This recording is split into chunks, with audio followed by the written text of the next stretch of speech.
Hello and welcome to another Paragon City Games stream. It's your boys. Alright, we're bringing some Modern today.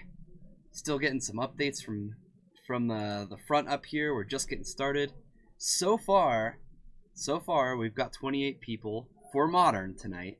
That does not include Legacy and our standard tournaments. Yep. And any drafts that get run. But it looks like we've already got pairings up, and we'll get those set up for people as they sit down.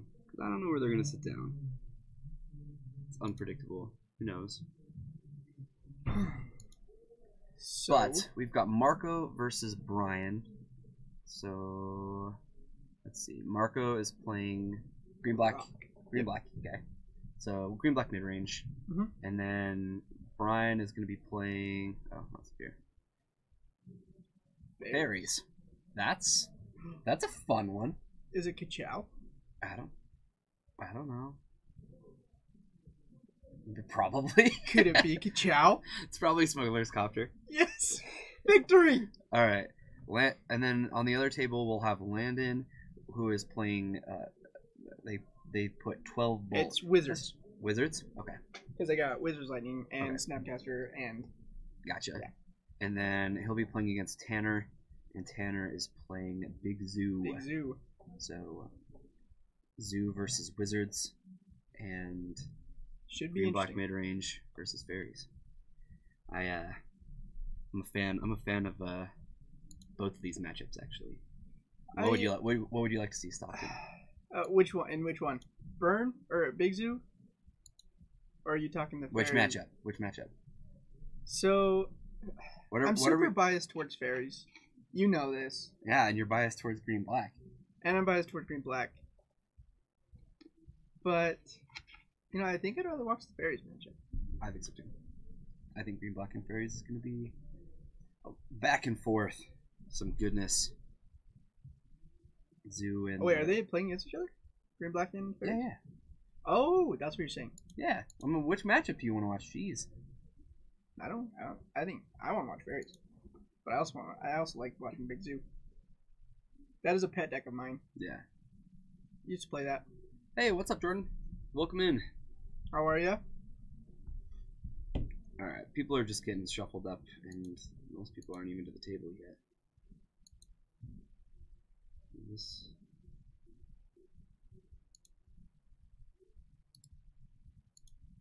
see.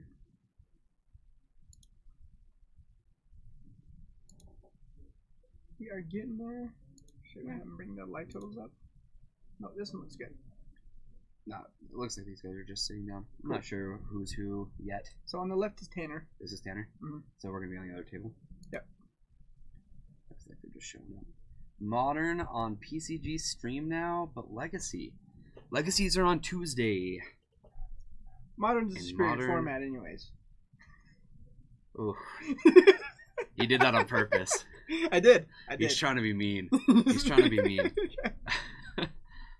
I have a soft spot for Legacy.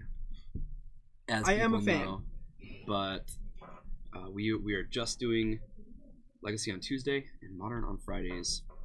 But tomorrow's a big tournament. Tomorrow we're having our bigger tournament, which is our Heroes League tournament, and that is going to be Legacy. And who's going to be streaming tomorrow? Bryce and me. Bryce and you? That should be sweet. Yes. Should I play, guys? Who do we have? You want Smash comes out and have who do commentary? Have y'all? Me? You want me to do commentary on Super Smash Brothers? I'm terrible at Super Smash, but my friends are insane. Oh, I'm so I'll just tell them the wrong names. I have no idea. I could not. My brother could do it, but I can't. All right, so who we got here? Is this the table we're supposed to be looking at? So this looks like... Is it Byron or is it Brian? I swear they spell it different every week.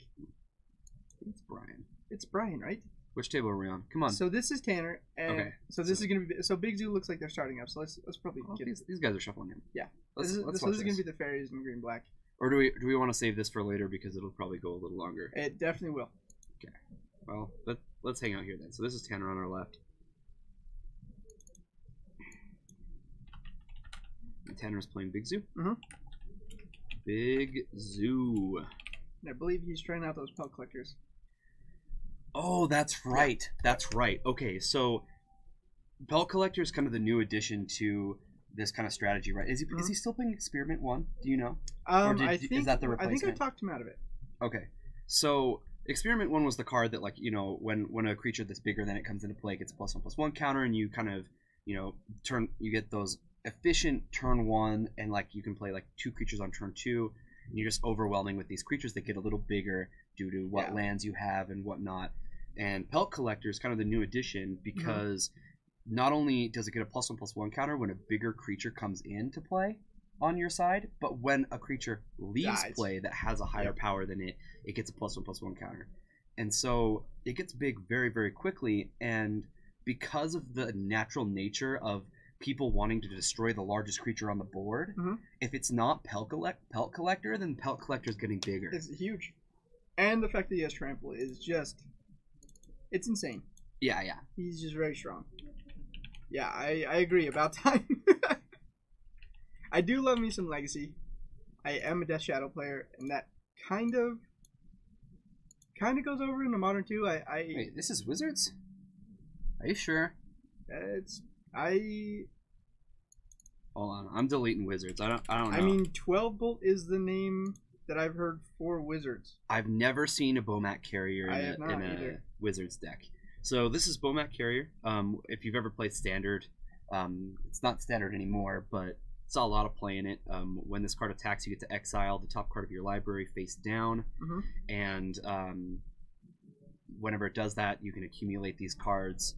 If you pay a red and sacrifice it, you can discard your hand and draw all those cards. Well, sorry, they're exiled, I guess, but pretty much essentially drawing. Yeah, it feels like drawing. Yeah, you get to put the exiled cards into your hand.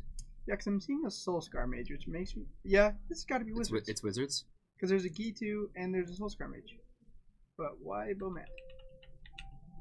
Is it Mono Red Wizards? It might be. Yeah, let's... I think it is. Let's go... Let's call it Red Wizards for now. Because I don't see blue. Do you? I do not. Okay. Unless that is a fetch land in his hand, but I don't think it is.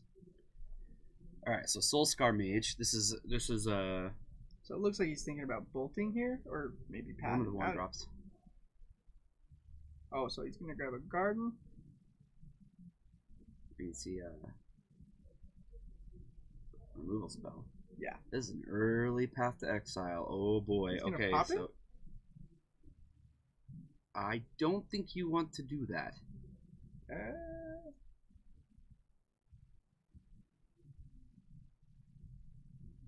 That's interesting. So he just discarded his whole hand. I think he discarded 3 cards for 2 cards. I think it was 4. 2. Get to Lava Runner. Okay, yeah, so it was 3. So One a mountain, a Lava Runner, and an Insult to Injury, which I don't know that card well, but I do not either. I'll look it up real quick. And then it looks like he didn't search for a land off his path. No, he did not. Kind of awkward, but so Our other match just got up and going.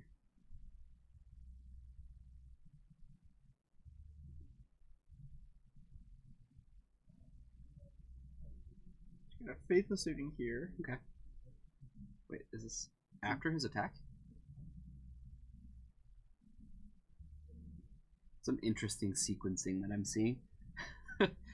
Not entirely sure what's going on. Well, we haven't. Then he just took 2 damage. So did he just cast that in instant speed? I don't know. Maybe he asked his opponent, "Hey, I forgot to play this before combat. Do you mind taking a step back?" Yeah, it's possible. Interesting. Insult to Injury. So insult's a sorcery for 3 mana that doubles the damage of a doubles all damage. Yeah, of a source. Oh, okay. Doubles all the damage of a source you control, and then damage can't be prevented this turn. No, so it doubles all damage because it's not from him. A source you control would deal damage. Oh yeah. Yeah, so it's doubles all damage all your sources for the turn, and damage can't be prevented. That's pretty cool. The backside has an aftermath that deals 2 damage to target creature and 2 damage to target player. So for 6 mana, you can 4 damage. Yeah, and 4 damage. That's a lot of mana to do that so, is. But especially in mono red. Yeah. All right. A Knight of the Reliquary is going to be. Yeah, Tanner finally finds a creature. Yeah. This is strange because even though this is like he has this labeled as a big zoo deck, mm-hmm. he didn't play a creature on turn 1 or nope. 2, which doesn't sound like the thing that he wants to do. Zoo, yeah, it doesn't sound like what Zoo wants to do. Mm-hmm. That and Soulscar Mage actually can make some pretty good work of this mm-hmm. Knight of the Reliquary as well. Absolutely. Looks like another Gi too? Or is he going to play a Flame? So this is the Flame of Keld? I believe so. Flame of Keld, first thing he's going to do is discard his hand. Yeah, so it's a Saga. Here, I'll pull this one up for you guys.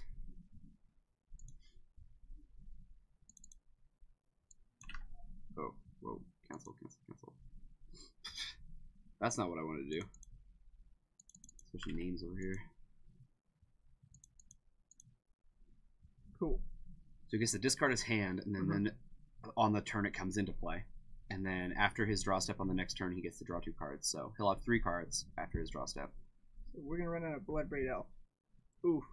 I'm a fan of this card. Yikes. We're going to cascade some things. It's the good art, too. It's yeah. Oh, no. Mm-mm. No, you know, I do love it. Don't even with me. Oh, that's into a path. Not the greatest hit, but it's still really good. I think he should hit the Soulscar here. Bryce, yeah. Hello. Hello, Bryce. Oh, I didn't say hi to Lillian Bender either. Hello. I know, about time, some modern. What took so long? Right? Alright, so we had the Path to Exile. This is going to hit Soulscar Mage.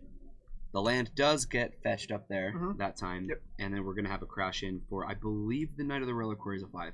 Yeah, it's because we at least have a wooded. Maybe 2 wooded? I think there are 3. 3 wooded? Oh, no, not wooded. Just 3 lands in graveyard. Oh, okay.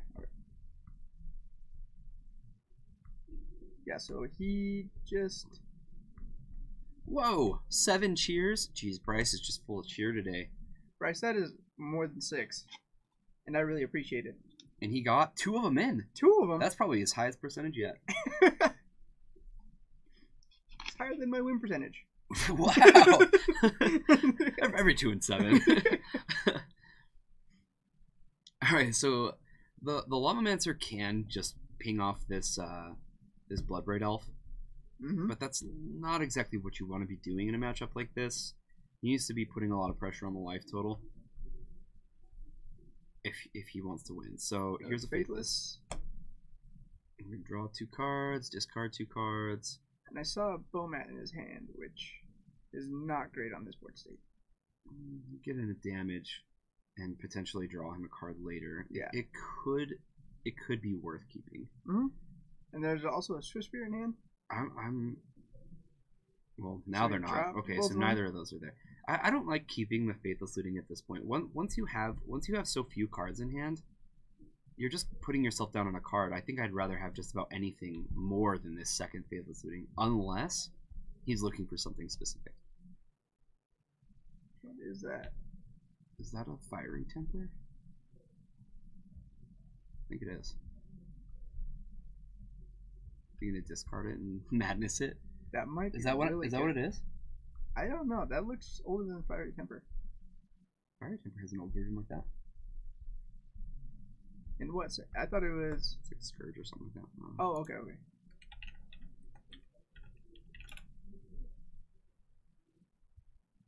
Torment. Oh, yep. That looks like a Fiery Temper. Yep. So, that's sweet. Okay, so that makes more sense why Faithless Looting's in the deck. So we're gonna discard, and you're gonna go straight to the dome. It looks like. I don't think there's another really good place to put it. Oh, okay. That's a little surprising. It is. I would have gone to the dome and then Lavamancer? The Bloodbraid if I was worried about it?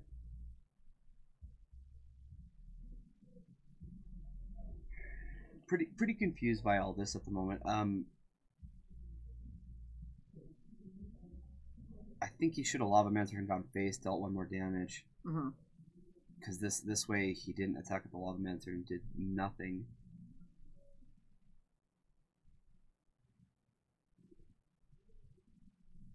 And he played his land. I'm kind of surprised by that because if you want to flashback a Faithless Looting, which let's be real at this point that where you're like hellbent and have nothing, would you rather turn that land into something else? Yeah. Tanner's finding himself in a really, really good position. Yeah, so he's swinging for a lot here. And he's forced to block it, or it's a 2-turn clock, I think. There's a late Pellet Collector, but that's fine. I think anything is pushing for the victory here. So Pellet Collector into Wild Nicottle, and we're gonna have a +1/+1 counter on that Pellet Collector. And look at this, another Knight of the Reliquary, another +1/+1 counter on Pellet Collector. And so Landon is dead. How much power just hit the board with that 5 mana? There was now it's 3, 6. We still like 11 power I think ish. It's 5. Yeah, so it's ish. So I think it's 11. But I don't think Landon has now here. Very lethal next turn. Yeah. Very lethal. Because I told Tanner about this sweet line, and it's leaving 1 Knight of the Reliquary up, going into combat, and then they block, and then you tap it, search for a Kessig, and then just dumping everything. And I really want to see him do it on camera. I think it'd be sweet. Yeah, there's no need to do it. So what does he run? Just one Gavany Township? Yeah, one Gavany and 1 Kessig. Okay. I mean, you know me. I'm a big fan of Knight of the Reliquary. Hey, yep. Easily one of my favorites. He's a sweet card. Okay.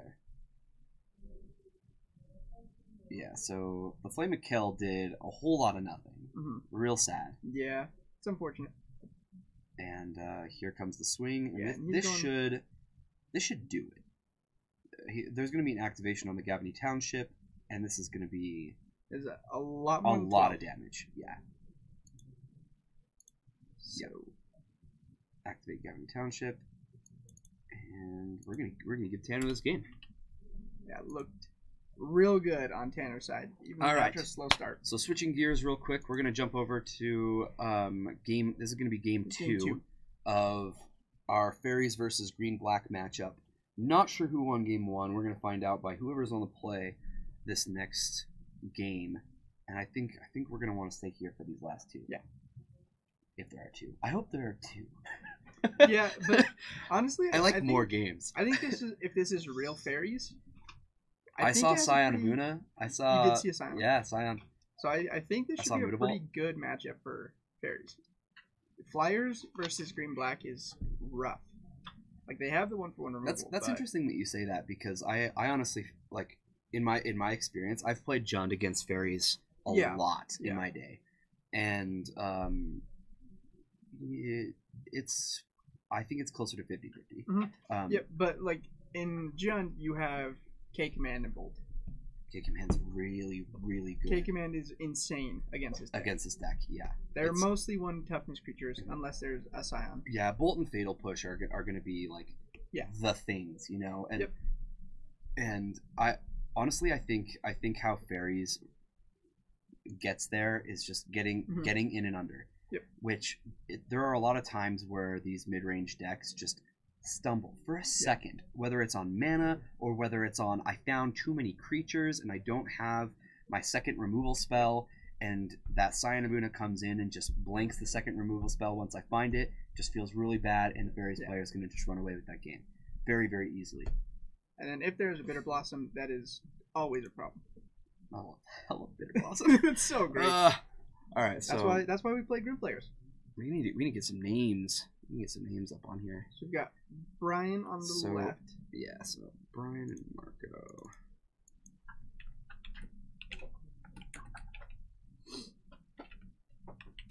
Is that how you spell it? Mm-hmm. I think so. And then we've got Marco over here. On the rock. Can I call it Green Black mid range? Sure can. Okay. I mean, it kind of looks like we're playing standard here, but. Alright, let's move it over. We're playing Fairy. No, I meant the green black mid range. Oh yeah. This isn't the rock. Like it is. It but is, like but it's not. Every rock deck I've played doesn't look like just your standard mid range deck. Yeah. They're a little different, but for the viewers' sake, let's call it what it is. So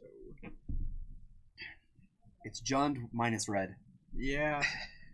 Minus That's pretty much what it is, Bloodbraid right? Elf, yeah. Minus Bloodbraid Elf, Lightning Which is Bolt, and sad. K-Command. Because Bloodbraid is phenomenal. Yeah. That is something to mention.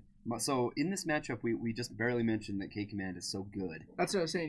But Jund is better against fairies than right, green but black is. okay, yeah, that makes a lot more sense. So Marco's gonna have abrupt decays and fatal pushes as his like premium removal and plus Liliana's. Yeah, but yeah, I agree with you. I think fairies has a strong edge versus, especially if they do play like the spell snares, and spell snare is good against almost every single card in green black, and Grim Flare or whatever and their two draws are. Assassin's Trophy. Oh, that's true. Trophy can't be countered. Mm-hmm. Mind blowing. What? I know. The day is gonna come where I cast one of those, and somebody just won't counter it because they're just not. Darn, can't do it. They're just holding a cryptic command and they're just like, what? Resolves. Why does it have to be that? Resolves. All right, let's get some hands. We've got a mulligan from Marco. Yeah.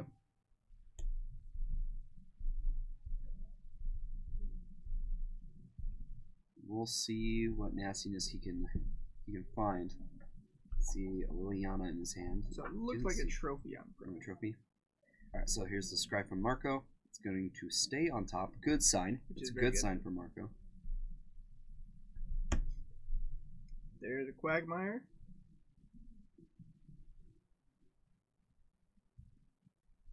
So Fairy's definitely won game one. Mark that for you peeps. Field of Ruin. So this is another card that green black gets to play that Jund really doesn't. No, it would be rough. Yeah. And we've got a turn 2, Dark Confidant. That is right where you want to be. It looks like it's going to get answered, though, the way you picked it up. No, don't do it. But I am not sure. Spell Snare would look really good right here. It sure would. So here's a Watery Grave. It looks like it's entering tapped unless he's shortcutting.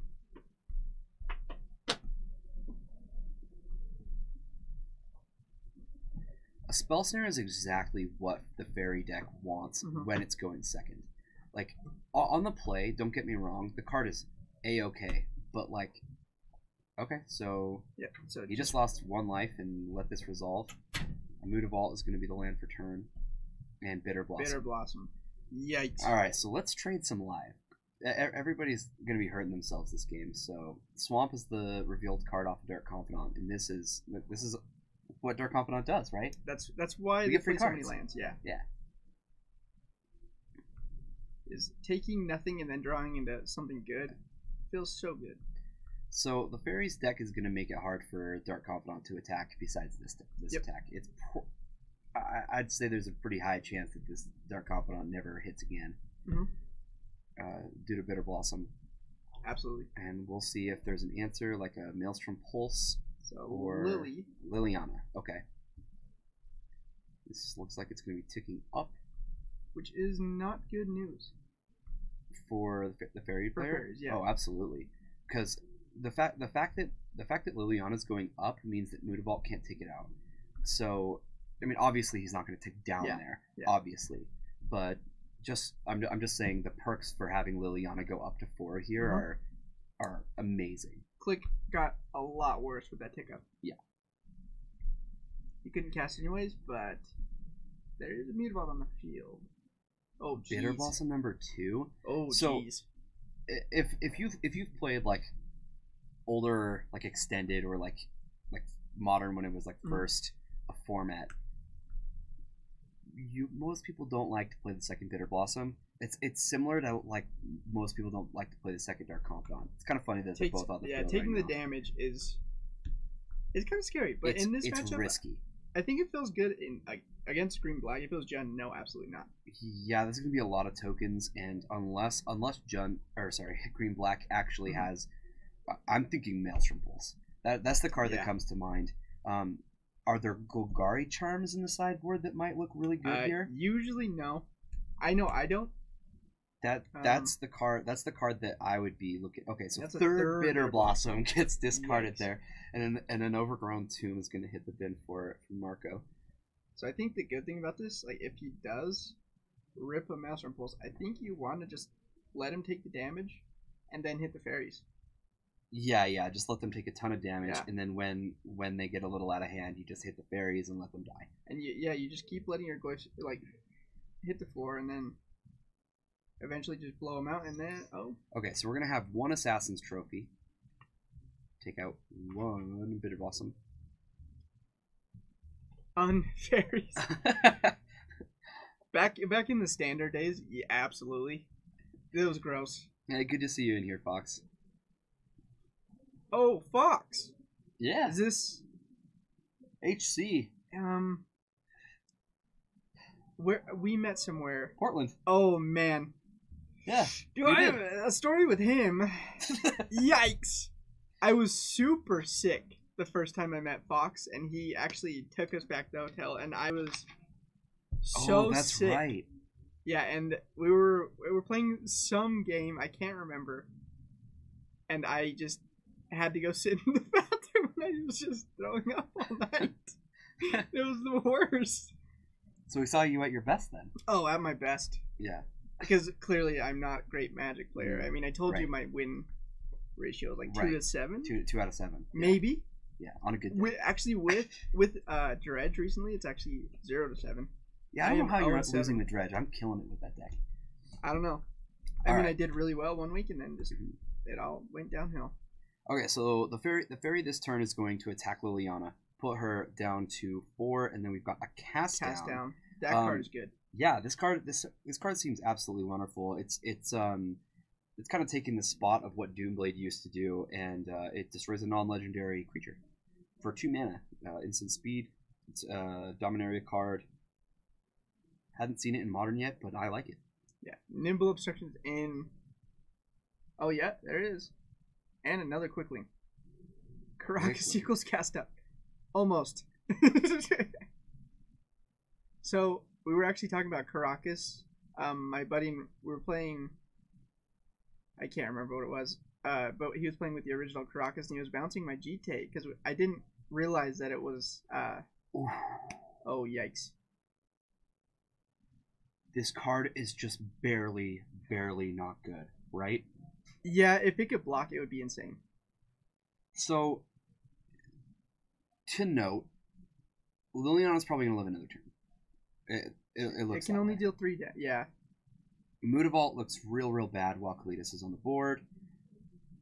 So, will that trigger a Kalitas, a Mutavault activate? Yes, it's a creature. Because it is a creature until it hits the bin. A creature So the creature so dies. it dies It's whenever a and then exiles. non-token creature. Jeez. Yep. Yeah. That doesn't look too good. Wait a second. This isn't like you're right. You are correct. Did you read the stream title, Fox? I know, weird. We've switched it up. Legacy is on Tuesdays, and Modern is on Fridays. And tomorrow our Heroes League event will be Legacy. It will be during the day. It'll be a great time. Well, why don't we unerrata Caracas? Make it so it can bounce legendary. I read Paramount City Games.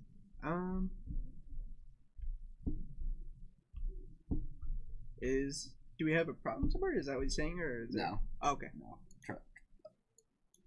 Okay. Modern. Might just, yeah. Modern. We're good. He just gets excited. I mean, Yeah.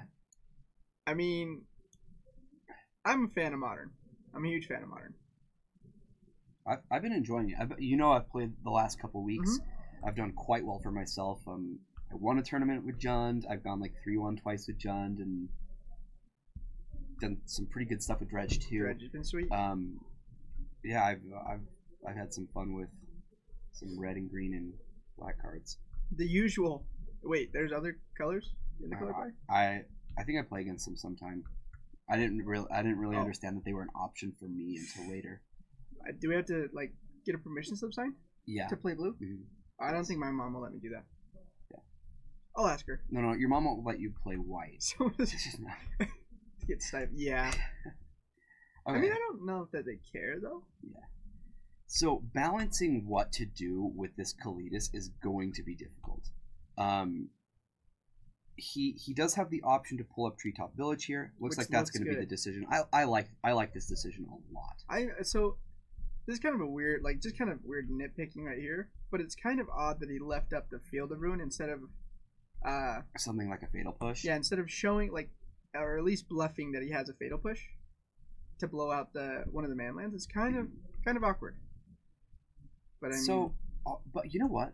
Honestly, if this is the plan, if Brian's just gonna chump block with one fairy on Kalidas every turn, this gives Marco a lot of time, and the fairies are never gonna get more. Yeah. We're just trading back three life total, but every turn Brian's losing one more life and having to deal with the Treetop Village. Yeah, and Treetop looks really good against a lot of 1/1s. And if he ever decides, okay, there's a click.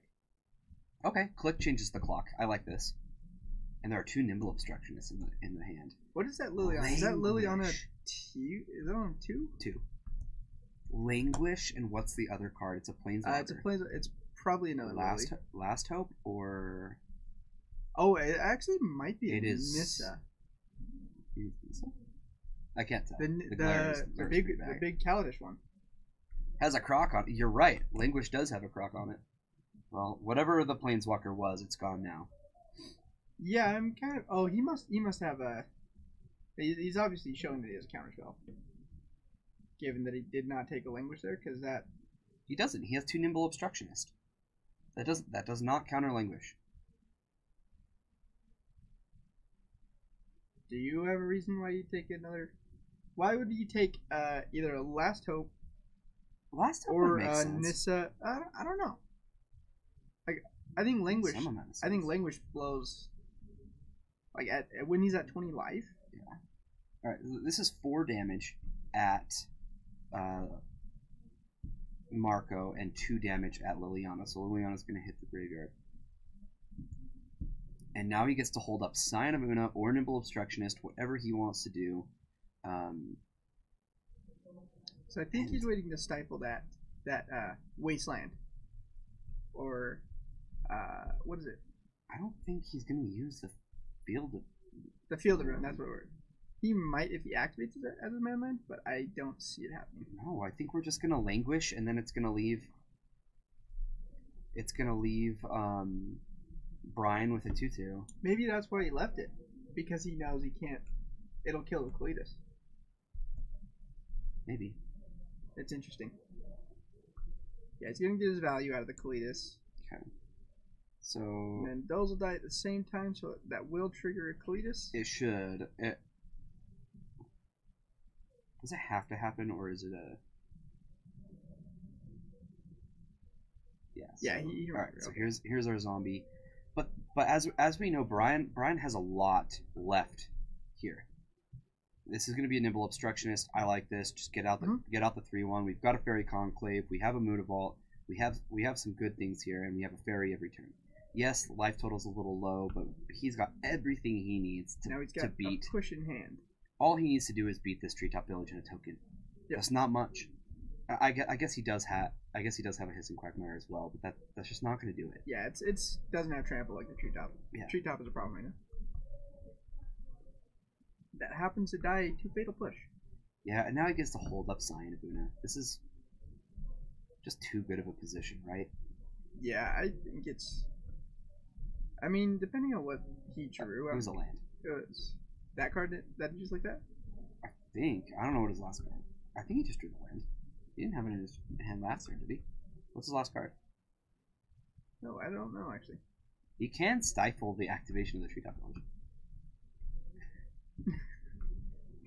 I don't really know why you do that, but... Yep, we're going to block the token because the Treetop Village has trample, and... Is this going to be our Scion? We're going to trade with the token? Okay. Interesting. And then Fatal Push. Okay. Yeah. I like this. Oh, yeah. That was perfect. Yep. Oh, that's right. You told me that he drew a Fatal Push. Yep. So we trade, and now there's... mean board versus 2. somebody who's not doing anything. That Darn, could be 3. So that Fairy Conclave could be a 3/2 flyer. 3, yeah. So he could have 7. Nimble Obstructionist is a bird, isn't it? Yeah. Okay. I'm gonna say, I'm like, I didn't think it was a fairy. So it'll be how much power in the air? Not enough to not. No, 3, 4, 5, 6, 7, 7. Yeah. With a conclave. That's 4, 5, 7. 7. I counted it. Isn't this? Oh, it's other. It's a bird wizard. Oh, thanks, Fox. Appreciate that. Freaking bird wizard. Who's your commander? Doesn't matter. It's a bird wizard. It's a bird. Caw. Derive? Okay, what's the title of your deck? Doesn't matter. It's a bird wizard.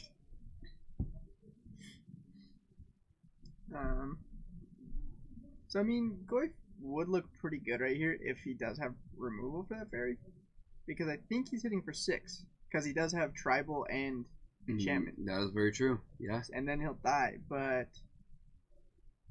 you're a bird wizard, Harry. All right, well here's the attack. Pulling up Kissing Quagmire here. It's a 2/2 death touch, and Tarmogoyf is large, but it doesn't matter because Bitter Blossom. So many man lands Blossom is so good against.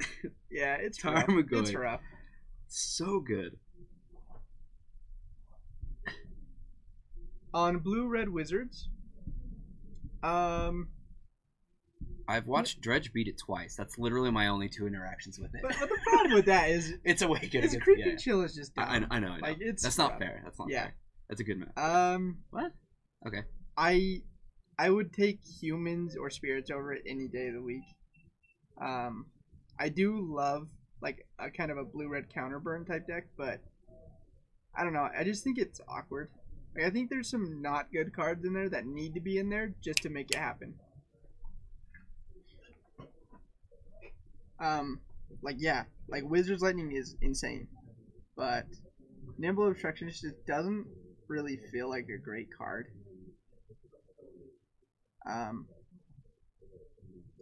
So yeah, what do you think about it? Have you actually played the deck yet, or?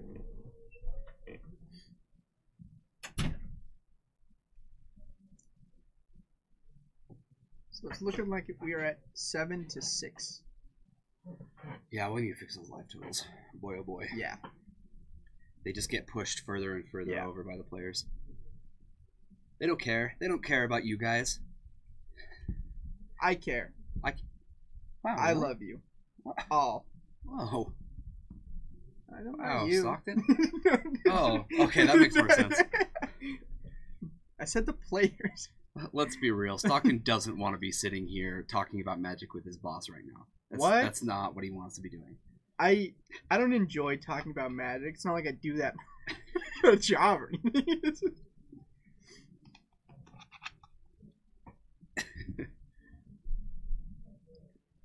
Cats and Canter. Yes. MTG pot coming in clutch. Mm-hmm. Talking about our Cats and Cantrips tokens. They are sweet. Have we gotten any new ones yet? Or recently, I guess? Yeah, tomorrow we're putting up Manifest ones. And I But why? Literally because HC Fox. Fox! Manifest is a no-no. You can use them as a morph token too. They're the same thing. It's like they're so freaking cute. It's like when someone breaks the fourth wall. No, in fact, I'm gonna message them and ask them to bring one in so we can show you.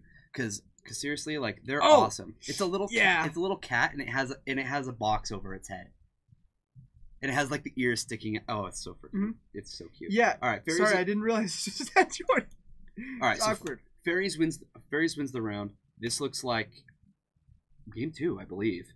And it looks like this is gonna go heavily. No, there's no way it's game 2.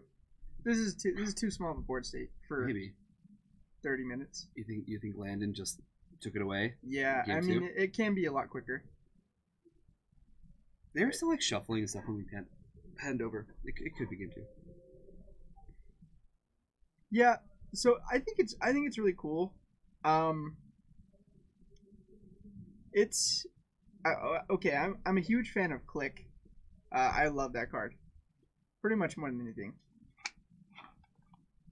But that's the only card I like. That and Snapcaster are honestly the only cards I actually care for in the deck. Yeah, locks on Elephant Man. Man, it feels so bad when you take up a Liliana and someone's like, "Oh, thanks." I've actually done that before and won the game because I did.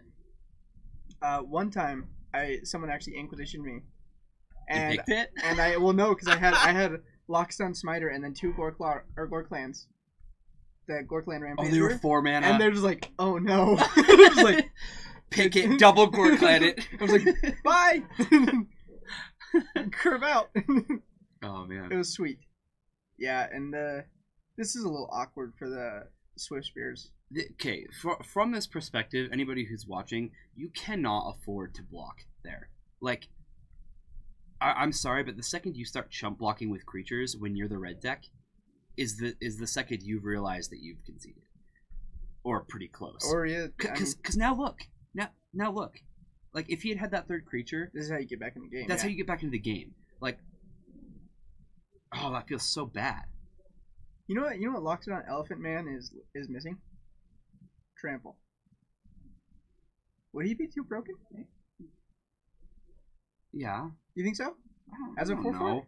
He's fine. Like, he's not like an amazing card. I don't think he's bad. I think he's sweet, actually. I mean, the fact that he can't be countered is Trample would make him fine. Like, it'd make him better. I think he'd be really good again in like a collecting company deck. He'd be good. Well, Jeez Louise. All right, so we're playing these creatures before combat. That way his elemental token that he got off of an earlier game, Voice of Resurgence, is massive. It's a 5/5. He's gonna hold it back.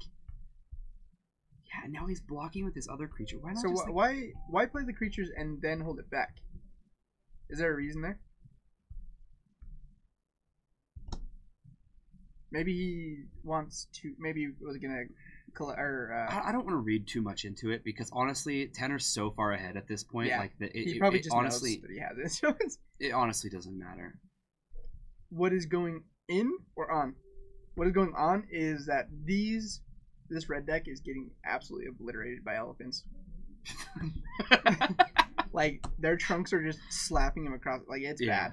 This poor little Swift Spear is just like, hey, I'm a new recruit out of this monastery, and then it's like, wait, we have elephants, and it's like, no, those are the enemies, and just got crushed. It's like I picked the wrong monastery. I didn't know there were elephants here. Yeah, but the Nakatl, I mean, he just gotta Lava Mancer the birds just for the sake of Lava Mancering the birds. Like, you gotta do it. He's got this game, so just bolt the birds. Shock the bird. The Skullcrack, isn't it? Another Flame of Kelp, which... Gosh dang it. Oh, man. The puns. That's who he is. Just let him be. Unlocks then. I like this. Oh, it's a gut shot. Okay. I thought it was a Skullcrack. Alright, gut shot. Oh, I thought he was going to take the one. Oh, I thought he was going to 0. Gut shot does 3 damage with on the last, or when the Flame of Kill leaves. 0. Not 3 damage. Isn't it 2? It's plus 2. Gut shot does 1. Oh, it does plus 2. Yeah. Geez. So it pluses 2. So actually, Wizards nerf it. All right, so Big Zoo takes this one in 3. Are we guessing 3? Yeah, that's got to be. It's got to be 2-1 because I don't think there's a way to that. Which means you're gonna come back, hang out with us for a little bit while our timer ticks down, and it's probably what you want to be doing anyways. Just looking at our faces. Yeah.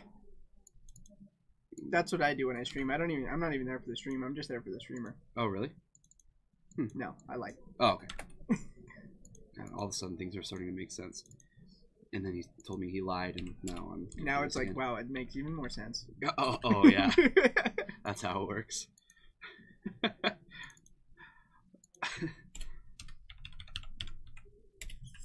Smash, Okay. like Super Smash Bros. Smash Thought's good. I think. What's her name? Is it Annabelle? No, The girl Maribel. from. Is it Maribel? It's got to be Annabelle, right? I The know. villain. Yeah, Yeah. Annabelle. I think she's. I think it should have been Jimmy Neutron Jimmy. in that spot. Oh, I you can't don't- get Nickelodeon. Isabel. stuff. Okay. Isabel, thank you. Honestly, I think like I'm really excited. I'm a huge I love Smash Bros. I'm gonna buy it. Like I'm getting a Yeah, Switch. absolutely. I know I'm getting a Switch for Christmas. I'm excited, Yeah. and I'm gonna play Smash. I'm terrible at it, but oh man, I'm excited. Oh, speaking of, Huh. if you guys want to do the online thing, get the family plan Family plan for what? for Switch Online. Switch Online? It's like $4 a person for a year Oh really? if you get all 8 people. But I haven't looked into it at all. my thoughts on it are I'm really excited. I'm not great at Smash because I didn't play it on the DS. Like I didn't play at that time, and I just kind of fell behind. I have every version of the game, and I'm still terrible. Yeah, like when I play like consistently, I'm fine. But I'm really excited that Wolf is back. Why? So you can side B off the map every single time you use it? No. Don't talk about that. Oh, okay. But I think like Wolf is one of my favorite characters, but Ice Climbers, I think they should leave and never come back. Just because I have trauma. Everybody has to be in the game though. Yeah, I have Has to be that trauma. way. Okay, from Ice Climbers. Trauma from Melee, huh? Just the lock is so dumb, and the fact that they couldn't do anything about it just made it even worse. All right, so let's talk a little about what's going on in Modern at the moment. I think the biggest thing I want to say is that these Aether Vials / like these like okay, let's just say humans and spirits, right? Uh-huh. These decks are just taking control of everything, and they're so hard to beat. Is it a problem? Are they a problem though? Yeah, You I think do. so? I honestly do. And here's my reasoning. Okay, so I've played against both a couple times since recently. Let's click on one of these. Because I want to But see. I play Jund. Okay, Yeah, I do as well. and in the past I've played against humans multiple times. Haven't really had a problem with humans. Mm-hmm. But the last couple times I've played against it, I don't know if it was the militia bugler or it's This Reflector card Mage is just destroys insane. Jund.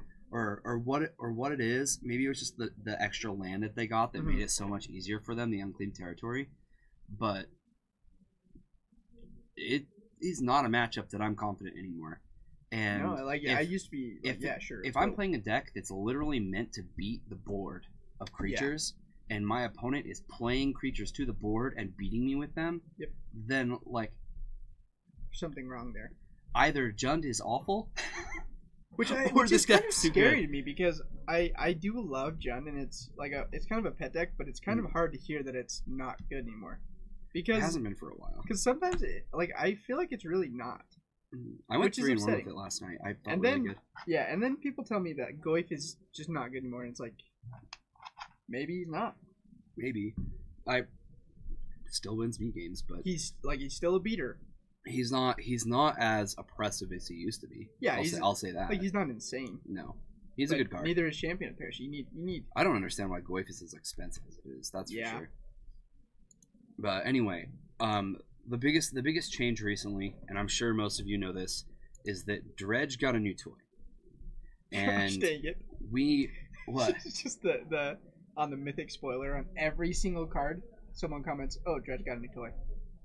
Have you not seen that? No. On Mythic Spoiler on that site, literally every single card has a comment, "Oh, look, Dredge got a new toy." I don't know why, and it drives me insane. Oh, that's weird. But anyway, and it's new toys creeping chill. This card is absolutely phenomenal, and I've seen Dredge go from terrible deck to play into amazing deck to play, and then a ban happens and it's back to awful and back to good, back and forth. I never see it as like a mediocre deck to play in the format, which is so funny. But this deck is hot right now. It's sweet. Creeping Chill is amazing, and like after playing the deck a little bit, in most games I will hit 3 Creeping Chill. In most games. Yep. That means with paying no mana, no resources, I'm going to deal you 9 damage and I'm going to gain 9 life. I think it's the gaining part that kind of puts this card over the top. Yeah, I mean, I've played against Burn quite a bit with it, and like that went from like an interesting matchup to a very not interesting matchup. Because like if it didn't have the gain of life, like you'd still lose the Burn with Creeping Chill like in the deck. It doesn't up your clock a ton, but it does. Like it's enough to get there, but the gain life is what just changes. It just kind of flips Burn to where Burn does not want to see this anymore. And so, I think the biggest thing that Creeping Chill does outside of just being stupid by itself is it pushes your opponent's life total lower early, which means Bloodghast hits it gets its haste clause, its bloodied ability, faster than it used to. And I don't know if you guys know anything about Bloodghast, but it's a good card. It can block, or it can't block, by the way. It can't block. Oh, that's right. Was it last Friday that happened? Yep. Oh, so last Friday. Okay, so I'm like new to Dredge. I hope if any of you were watching last Friday, I'm new to this kind of a strategy. Even though I really really like it, it's not something that I've played a lot in the past. I've been a mid-range player forever, and I totally forgot that I can play play 1 Dark Blast twice in 1 turn. I don't know. It's stupid. I knew I've known that that's a thing that I could do, and I totally forgot that I could do it in that moment. And then my opponent forgot that Bloodghast can't block. So here we were, just like 2 idiots on the screen, making ourselves look awful, and I end up losing because like. I mean, it's hard to watch those games, but it's also fine because people learn bad. Like that's the thing that kind of bothers me about some people is they go so hard on misplays, and it's like if people didn't learn this game, we wouldn't have players. Yeah, like, you can't just walk into the game. No, you're absolutely right. It's been going for 20 years now, and 25, say, "Oh, look, 25. I'm an experienced player." Like why? Like It's just interesting. I like, I think that tournament was my second tournament with Dredge, and if you think I'm going to forget that ever again, you're like so wrong. But I just can't figure out how to sideboard with this deck. I need to find something. Difficult. I'm so bad at it, and I feel like half the time I'm losing because I sideboarded like a bad I feel like a lot player. of matchups Creeping Chill does come out. I board them out a lot, but it doesn't feel good because Creeping Chill is such a value card. It depends what you know about your matchup, because if they're going to be like heavy on graveyard hate, you really can't afford to keep a card that Lightning Helix is. Like you need your strategy to function more than you need a Lightning Helix in your deck. And so I've this deck's been awesome. I know a lot of people hate Dredge and that they think that Dredge isn't playing Magic. I've heard that so many times, but seriously, I like seeing. Okay. Here, let me back up for a sec. All right, and I'm gonna say the spirits in the humans deck. I understand that they are different, but they have a similar strategy. Okay, like the Collected Company and Aether Vial have a very similar thing that they're doing. They're both Noble Hierarch decks, and they're both trying to play a bunch of creatures that are 3 mana cost or less to flood the board. Okay.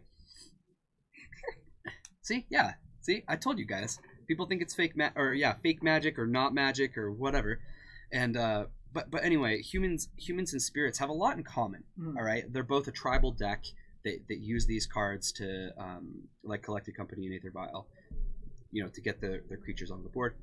But we've had Tron, we've had Control, we've had Affinity and Burn and mid-range decks in Modern for the longest time, and Dredge is the graveyard deck. Like, yeah, there aren't a lot more, you know. Like, yeah, there's Gorya's Vengeance, but that's so far out now. in and out, here and there, and then we've had Living End. But let's be real, if you want to beat Living End, you're gonna beat it.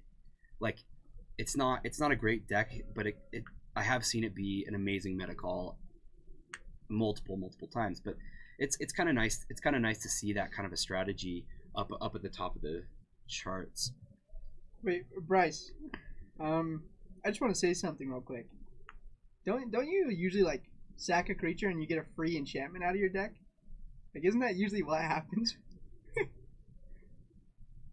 Why do you have a problem with Dredge?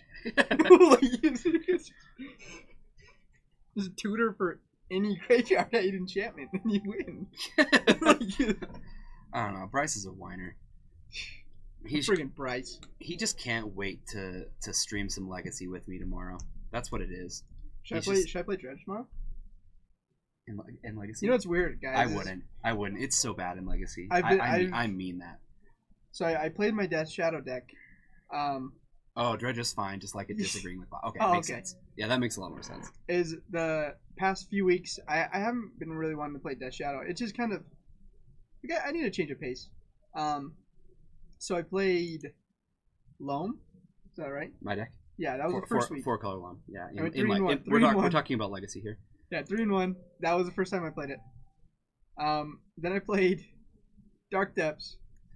And with 3-1, that's the first time. So I think whenever I play in a big Legacy tournament, I'm just gonna show up with a deck that I don't play, and I'm just gonna hope that continues. Do not play Dredge. Trust me on this. No, one. I won't play Dredge in Legacy. Because I'm still learning. I think it's such a good deck in Modern right now. Yeah. But here's something interesting about Dredge in Modern, and that is when Dredge gets big, Graveyard Hate gets flooded into sideboards, and it catches other things. So hard scales. So it catches hard. It does. It does a little. The modular triggers are completely shut off. Okay. Yeah, so it can shut off modular triggers and hardened scales. It shuts off Snapcaster Mages. Not that that's like the most important thing to shut off, but if you're playing, well, anyway. But Storm hitting graveyards does quite a bit. So it's kind of funny, like Hollow One. Yeah, the Hollow One Ironworks combo is rough. Runaway Red is even worse. Yeah, Runaway Red, like exactly. So like all this graveyard hate that's kind of coming out of decks to show Dredge like, hey, like all I need is one card to beat you.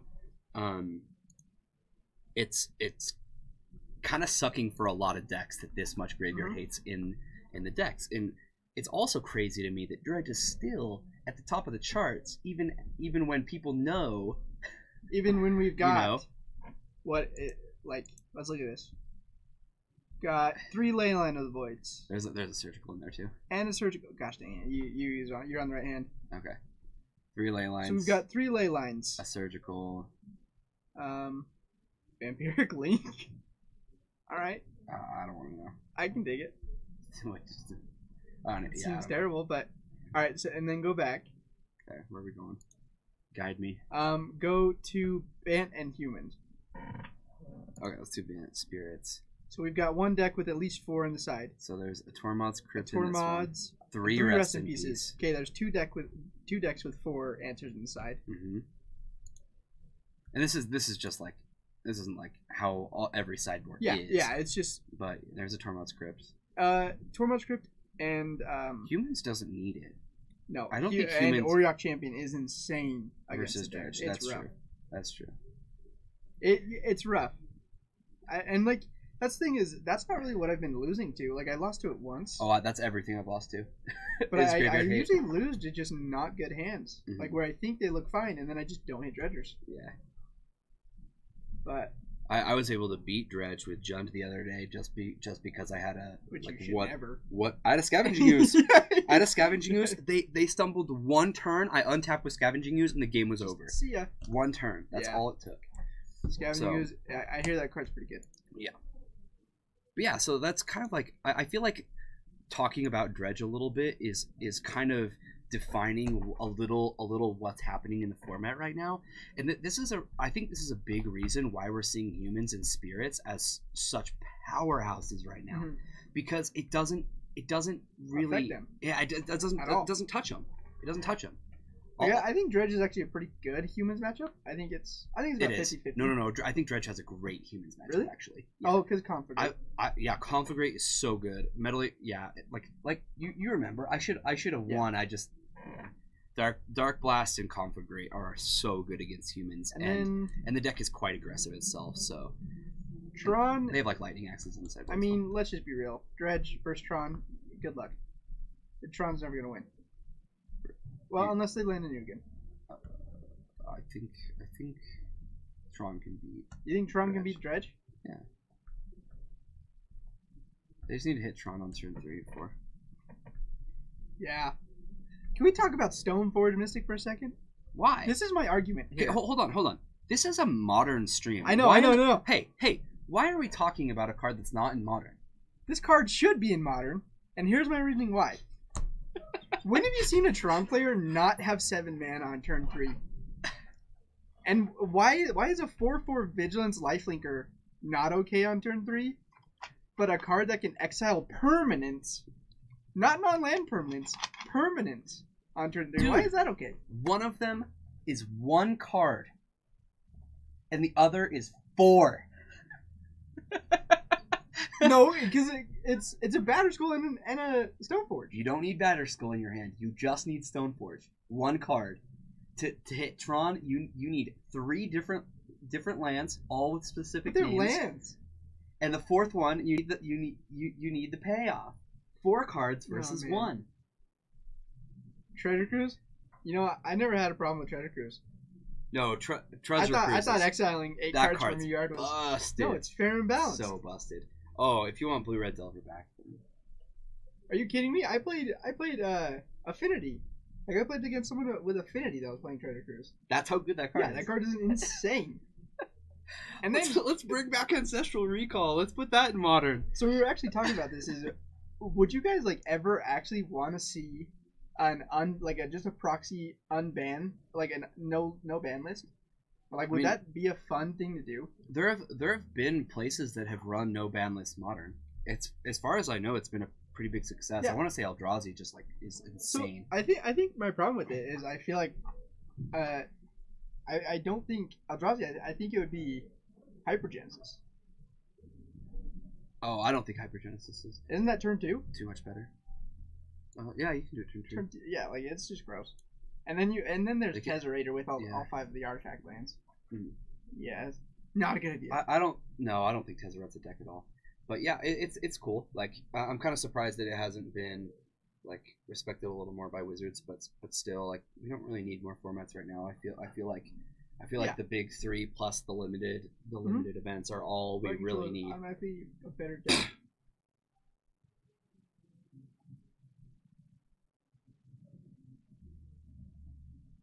Yeah. With SCM. What is SCM? I don't know. Alright, it looks like pairings are just going up. Thanks for hanging out with us, guys. That was a lot longer between the rounds than I expected it to be. Hope you enjoyed our random banter there about how Stockton lives in a world of fantasy and that's all he cares about. No, you're a Judge player. You should be on my side with this. Why? You should hate Tron as much as everybody in the world does. No, I absolutely hate Tron. I mean, we're degenerate Dredge players, but still, like... I'm not a Dredge player. I've played it, like, 2 or 3 times. Alright, so... We've got Raymond versus Kelly on table 1, and then on table 2 we've got Tyler Banks versus Trayton. Alright, so let's check it out. So Raymond is on... He put Control. Alright, so we're going to say mono black Control. Blue-white variant of Control, more than likely? We'll find out. And then he's going to play against Kelly, who's on an Emiria Control. Oh, is that a deck right now? Is that a thing that people can play? No. Emiria? I'm trying to think of why you'd play Emiria. Oh, no, it's not Emiria. Sorry, there's a Kelly and a Kevin Kelly. I apologize. Kelly's playing Ponza. Ponza versus Control. Well, Ponza should just take this. Do you think Ponza should? Blood Moon's good. Oh, Blood Moon is good. Yeah, Control has a lot of basics. I think they have a good matchup versus Ponza. But and then on the other side, or on our other table, sorry, is Tyler Banks, who will be playing. Let me guess. Hollow One. No. Jeskai Tempo. Is he all right? He's not playing. I need to go check and see if he's sick. And then he's playing against Trayton, who's Scred Dragons. Scred Dragon. This deck is sweet. Is that what we're watching? This deck is absolutely sweet. Oh, and he's got the sweet mat. By the way, that was a birthday gift from me. Oh yeah. Yep. Just saying. Boasting about stuff he gives people. Yeah, I'm a good guy. Yeah, oh yeah. You think you're a good human being? Just because you're a bad guy does not mean you're a bad guy.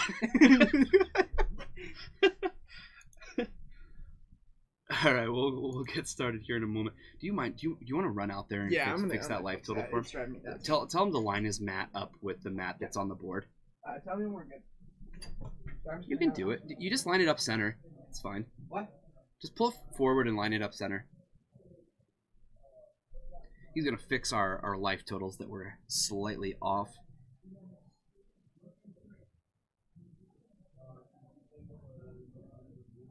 And I think so. This is Tyler on our left.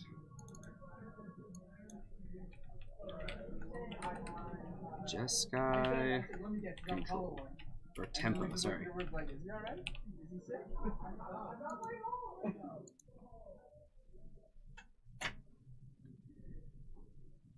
Alright, and then Trait. And so, is that what we're gonna watch? We're gonna watch Trayton and Tyler? And I did just check on Tyler, and he's feeling fine. Really? Just had a midlife crisis, I guess. Decided to go with everybody else and their dog and play Jeskai. Alright, well let's jump on over. Let's see what they're up to. So if I remember correctly, this is pretty much same as like Steel or Stompy, Dragon Stompy. Yeah. It's like Chalice of the Voids. Spreads, and you've got Koth, right? Yeah, Koth the Hammer. Yeah, Koth's a big namesake of the deck. Oh, he might not be playing Chalices today. I don't know because it's Scred. It's definitely Blood Moon deck. 100% Blood Moon. Yeah, absolutely. All right, let's check it out. We got turn 2, Serum Visions. Turn 2. So much better than Brainstorm. Yeah.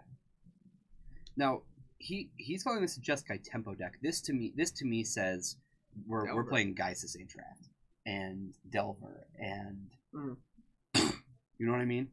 We haven't. He has Chandra in his hand. There's a Blood Moon too. Okay. So and a Ratchet Bomb. Okay, Ratchet Bomb. He's just gonna fire it off. Main phase, not waiting. Yeah, I don't think it really matters at this point. I don't think Ratchet Bomb's going to be really good at killing a Geissa's Draft if that's the plan. Yeah. But it looks like this is just going to be a Flooded Strand and a pass. So I definitely imagine we're going to see a Blood Moon here. We'll see a fetch into to find a counter blue. Spell. I doubt it. I think we're just going to see an island, and let's do this because Tyler doesn't have red right now. So turning, he has I think 2 Chandra in hand. So turning this Hollowed Fountain. Wait, Tyler does or Trayton does? Tyler.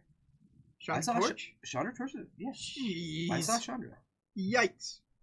Maybe I'm wrong. Maybe I didn't see it correct. Yeah, there she is. Yep. So him turning this into a Hollowed Fountain might actually help it. No, it will. It absolutely will help him. Cast. Yeah, he's gonna cast one this turn. Okay, there's a mountain. Here's 4, and all right. Thank you for the red mana, sir. Trayton's just contemplating his life right now. He's just like, huh. Well. All right, so this is going to exile a Spell Queller, and that's going to stay in exile, dealing 2 damage to Trayton.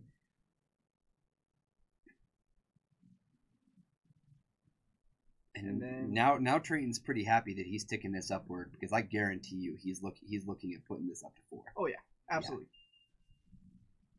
Yeah. It might be too late. It looks like a Scred in hand. The Scred's not. And there's also a Sarkhan. Sarkhan comes down next turn and puts some damage on Chandra. No, Sarkhan, the new one, 3 mana one. Oh, the 3 mana one. Yeah, because that tick up can add some mana for dragons on them. Let's take a look at him, shall we? He's sweet. So this is the M19 version of Sarkhan, 3 mana, and let's give you guys a little peek at what that's going to be doing.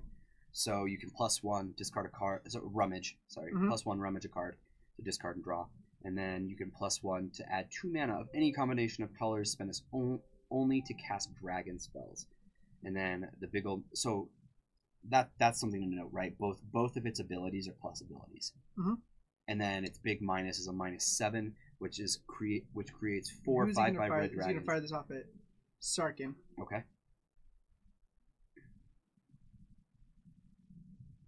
Can he kill it right here? Yeah. Oh yeah. Okay. Electrolyze is gonna deal 1 to him and 1 to Sarkhan. Yep. That seemed like he had things handled. So now it's this little ratchet bomb that could. The little ratchet bomb that could. Going all the way. Yep. Up to 4. Up to 4. We're so close. It will pop the Chandra before it ults. That is worth saying. Okay. Oh, look at that. Sarkhan number 2. Alright, sorry. Sorry I took it down. He's back. Sarkhan extinguished. No, flame, it's the flame blood. You can see because it's on the board, Fox. Jeez. Don't be ridiculous. He can't go out. He's too strong. Mm-hmm. Too trunk for that. You know, honestly, just the rummage ability to be able to get rid of like some of the fast mana in the late game actually is pretty impressive. Because he discards a Simian Spirit Guide there, and he's going, I don't need a Simian Spirit Guide. You know who he reminds me of a lot? Tibalt. But he's 100% better. Take that back. I love Tibalt. I actually took him out of my deck. Don't tell anybody. Out of Purpose? Yeah, out of Purpose EDH deck. You were trying. I've had it forever, and I just as the lulz, I've had a Tibalt in that deck just for reasons. Here's a fact. Here's a fact. Here's a fact. All right. Here's a fact about Tibalt. When you plus, it will get rid of the best card in your hand. Fact. Sarkhan's very good at casting Crib Swap. Yes. Not only that, but it helps with. Ooh, that looks like it's Storm Breath versus 3 paths. Good luck, my friend. Storm Breath Dragon versus 3 paths. Versus 3 paths. So this is gonna be the hotness. It's gonna get countered though. Don't do it. That would have been so sweet. All right. Yeah, that's what Tyler needed. But what's Legacy? We don't need to talk about it.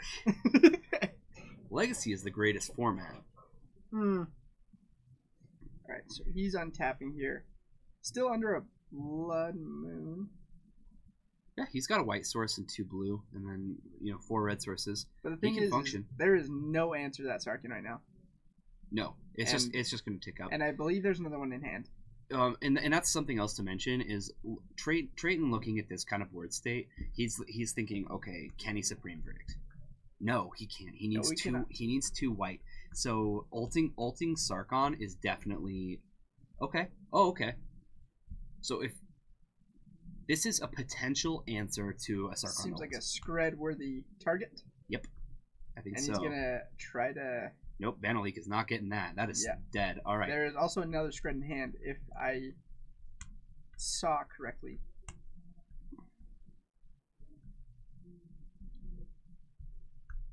Legacy Light is what he's calling Modern. Legacy Light. In the ice and for the ice. All right. There's a Storm Breath. He's going to have another Mana Leak. Oh, if Trayton had 1 more land. Yeah, and he ticked up there to try to avoid any of that Force Spike shenanigans or shenanigans. So, but Trayton's Sarkhan's at 7. Yeah. Yeah, and he's going to keep it off it. Okay. Makes sense. Which Trayton's like, okay, and? No, that puts it off for 3 turns. It does, but there's no pressure. Like, Trayton's not under any pressure right now. I understand that, but 3 draws is a lot. And yeah. Who knows what Tyler can find in that time. That is another spread. There is going to be no creatures on this board. Rummage it up, man. Get rid of some stuff. No, you're going to keep the spread? Why? I look at this and I'm like, I don't want spread. Yeah, but I don't think he knows about a Geist yet. I think that's why. I think he's thinking, I'm just going to protect my Sarkhan under any circumstances. And he just dumped a land and not going to play his land? Use Sarkhan, draw cards. That's right, exactly. Here's another mountain. So these draws have been absolutely miserable for Tyler. It's just been 2 lands so far, and a lightning helix. And we're back up to 7. Discarding a mountain, getting a mountain. Draw another mountain. That is twice in a row. Rough. I mean, it's not doing nothing. Pushing further into your deck is going to help. Yeah, and he's got a 2/2. It's totally pathable. He refused. He's like, I'm not going to path that. Like, I don't care. That is a Nahiri? Oh, yeah, he can cast it. He can cast... Oh, he can kill Blood Moon. Yeah, he can kill Blood Moon. He can kill Blood Moon. But she does die. She would die. No, he'd be able to path. He has 3 paths. And it looks like he's going to go for it right now. But I don't know if that matters. He's got 1 planes. Like, does he just tick up and go for gold?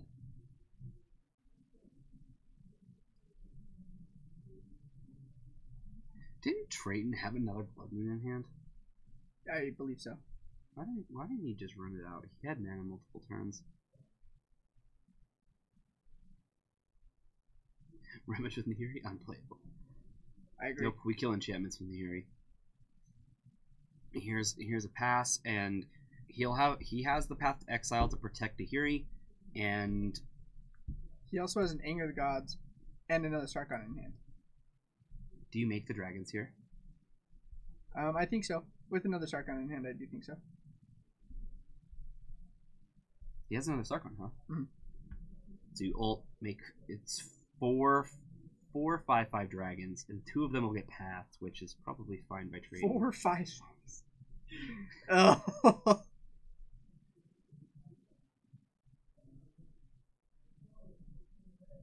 What is he doing?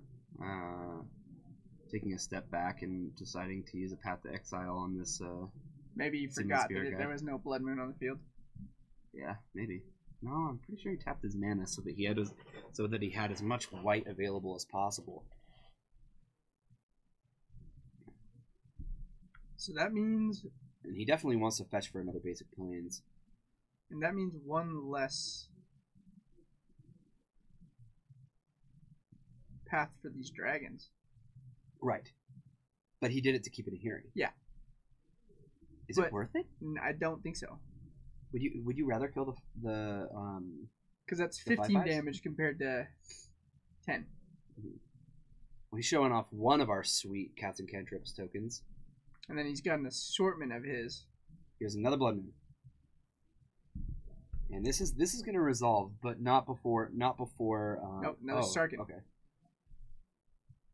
No, you're right. Yeah. That's better. That's way better. I don't know what I was thinking. Yeah, the second Sarkhan's way better than the Blood Moon right now. Yeah. Yep. Dropping an Anger. Yeah, rummage away this Anger, and what does he find? Is it a removal spell? It looks like a removal spell. A roast or probably a roast. Had the little F and M promo dealio on it. Alright. Tyler gets to untap. He can kill 2 of these dragons, and he can rummage once with Nahiri.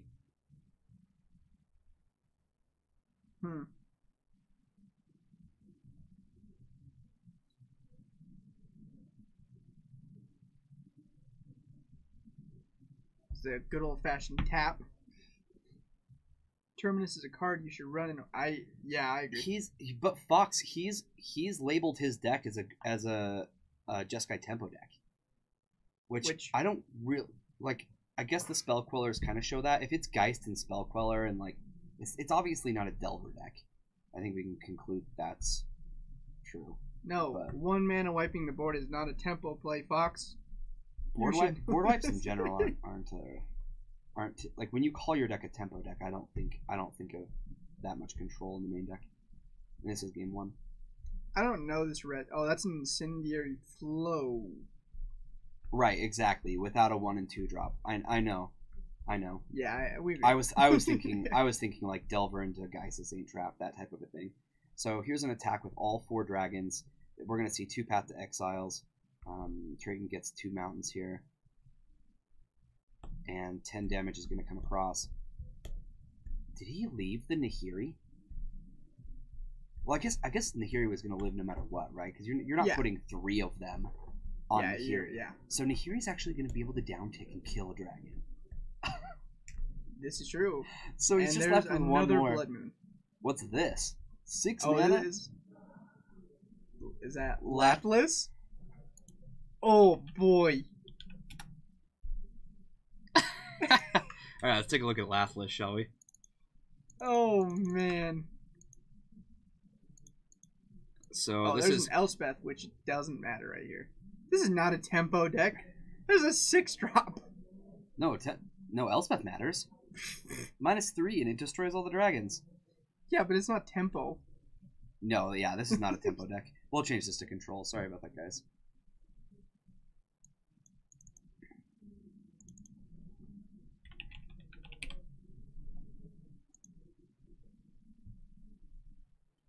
Well, Lathliss didn't laugh very long.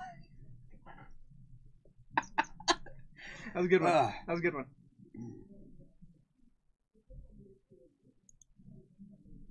I bet I stole that from Fox. I bet he was thinking it. Shivan Mama. Pretty much. And then he's going to cast another Lathliss because Crucible is pretty good. So it says whenever a non-token dragon enters the battlefield, you get a 5/5 dragon. Then you can pay 2 and give all your dragons +1/+0. Seems really good with a lot of dragons. Elspeth is not. I'd be appalled if Elspeth gets to downtick again. So we'll see though. He needs to kill Elspeth before he hits. Yeah, absolutely. He can't afford to have his board wiped again, because let's be real, the plan is to get this Sarkhan up to ult range again. So I would assume that's a plan of his. He doesn't need to watch out for Nahiri though. Jeez, he really does. At 8? Maybe you hit Nahiri first. He might just kill him this turn. He can pump him. Yeah, but 12 can he kill? I think he can almost. 3, if 4, 5, does 6, 7, 8, 9, say 10. I see 10 mana. That pumps 5 times. Pumps 5 times. That's 1 short. That's a Thunderbreak. Thunderbreak Regent doesn't have haste. Oh, it doesn't have haste? No.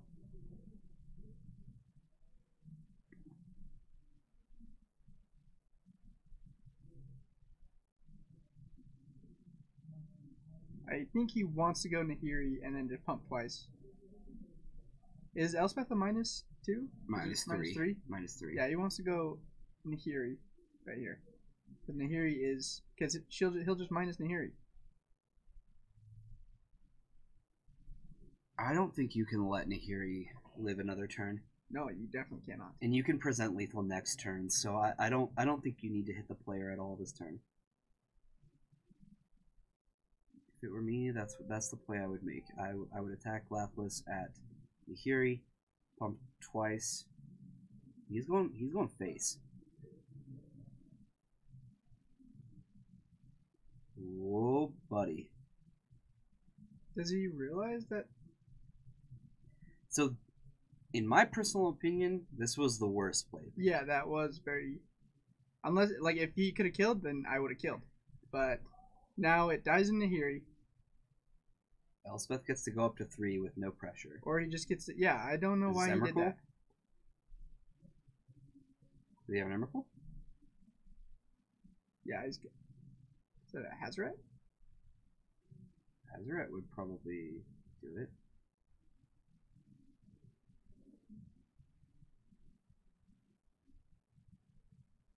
It's kind of interesting that he's not playing Emrakul with Nahiri. Usually that's the thing, Yeah. is that you have one It would, enemy. yeah. He's Ironbound Hazaret. We do see Geist of Saint Trap there. He's trying to find an answer for this, I think. Can he win this turn? It's 5, 6, 7, 8. He's 2 damage off. He has 2 cards in hand.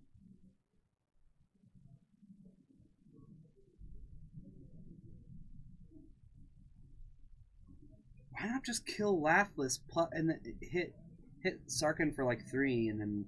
Yeah. These are some... Well, oh, he's got a Helix. Okay. He needs to find 1 more damage. Do we have it? Does he have another one? No, he's gonna discard. Discard. The spell's there. Yeah, but now he's dead. 5, 6, 7, 8. He's at 9, right?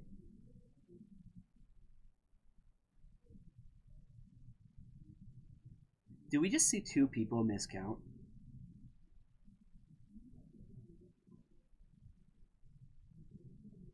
Okay, Trayton, you're at 1.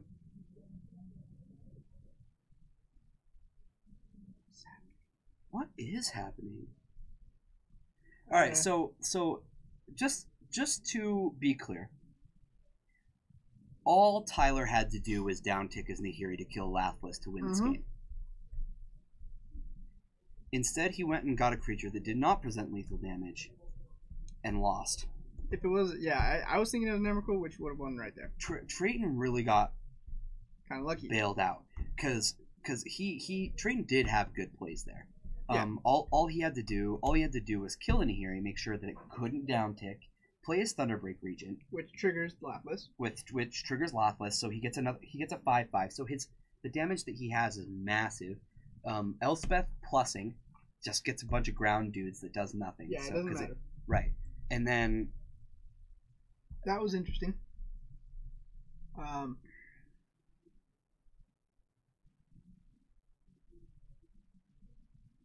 Thank you, Fox.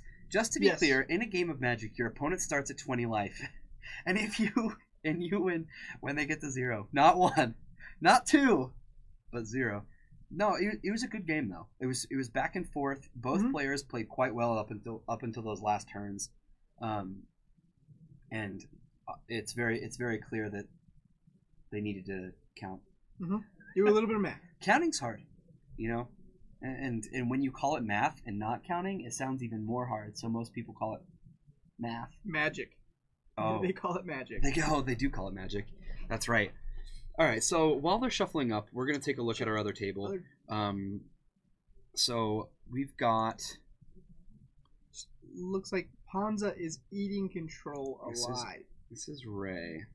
Yeah, it sure does. Blue-white control? Yep. There may be red, but all I'm seeing is pollinate. So. We can switch it when we see it. This looks like blue-white. That is another Blood Braid. Who is this on our left? This is Kelly. On the Ponza. Ponza is a deck I am not a fan of. Me neither. I'm not gonna lie. But the thing is it does have the ability to pump out big things quickly, and the fact that it can play Blood Moon and just put your opponent off of what they want to be doing, it's a deck that can win. It is. And I've seen many metas that Ponza has been wonderful at. I don't think that right now it is one of them. However, it can win. Aether Vial is a thing. Yeah. Sinkhole is glorious. Yep. It is. Exactly. So we've Bloodbraid is an amazing card. I know that Stormbreath Dragons are in this deck, and like, do they have Inferno Titans? He does play Inferno Titans. Like, those are incredibly powerful cards. And it looks like Inferno Titan's going to hit the ground right here and just kill him. All right, Inferno Titan. And he is... At 1. Oh, it's 3 damage, not 4. Didn't we just barely go over this? I thought it was 4 damage. 1 damage is... 1 life is not 0. Why, just went... Just scoop it up for the sake of... Oh my god. Make it modern legal? Which one? Pillage or... Why though? No.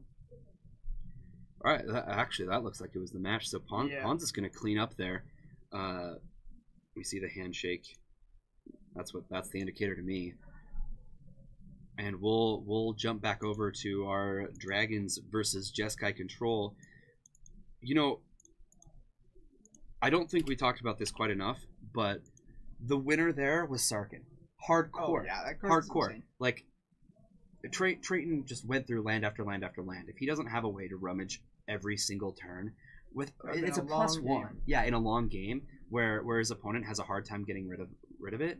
You know, we didn't see any detention spheres or anything like that. In hand. Yeah, he sure does. He has. He's got that. Is so sweet. It really is. So, all right. So he's got a spell snare. So let's see what you got on 2. Nothing. All right, that makes spell snare a little worse, but Mana Leak is still there. So I think Tyler's got a good plan this game. However, unless he does not hit his 3rd land. He missed his 3rd land drop. I did not see that. Just kidding. Not looking and he's great. gonna run this into a counterspell. Yeah, definitely. This is absolutely gonna get Mana Leaked, and that's okay. Yeah, that's what you should. Grab Foundry. Down to 17.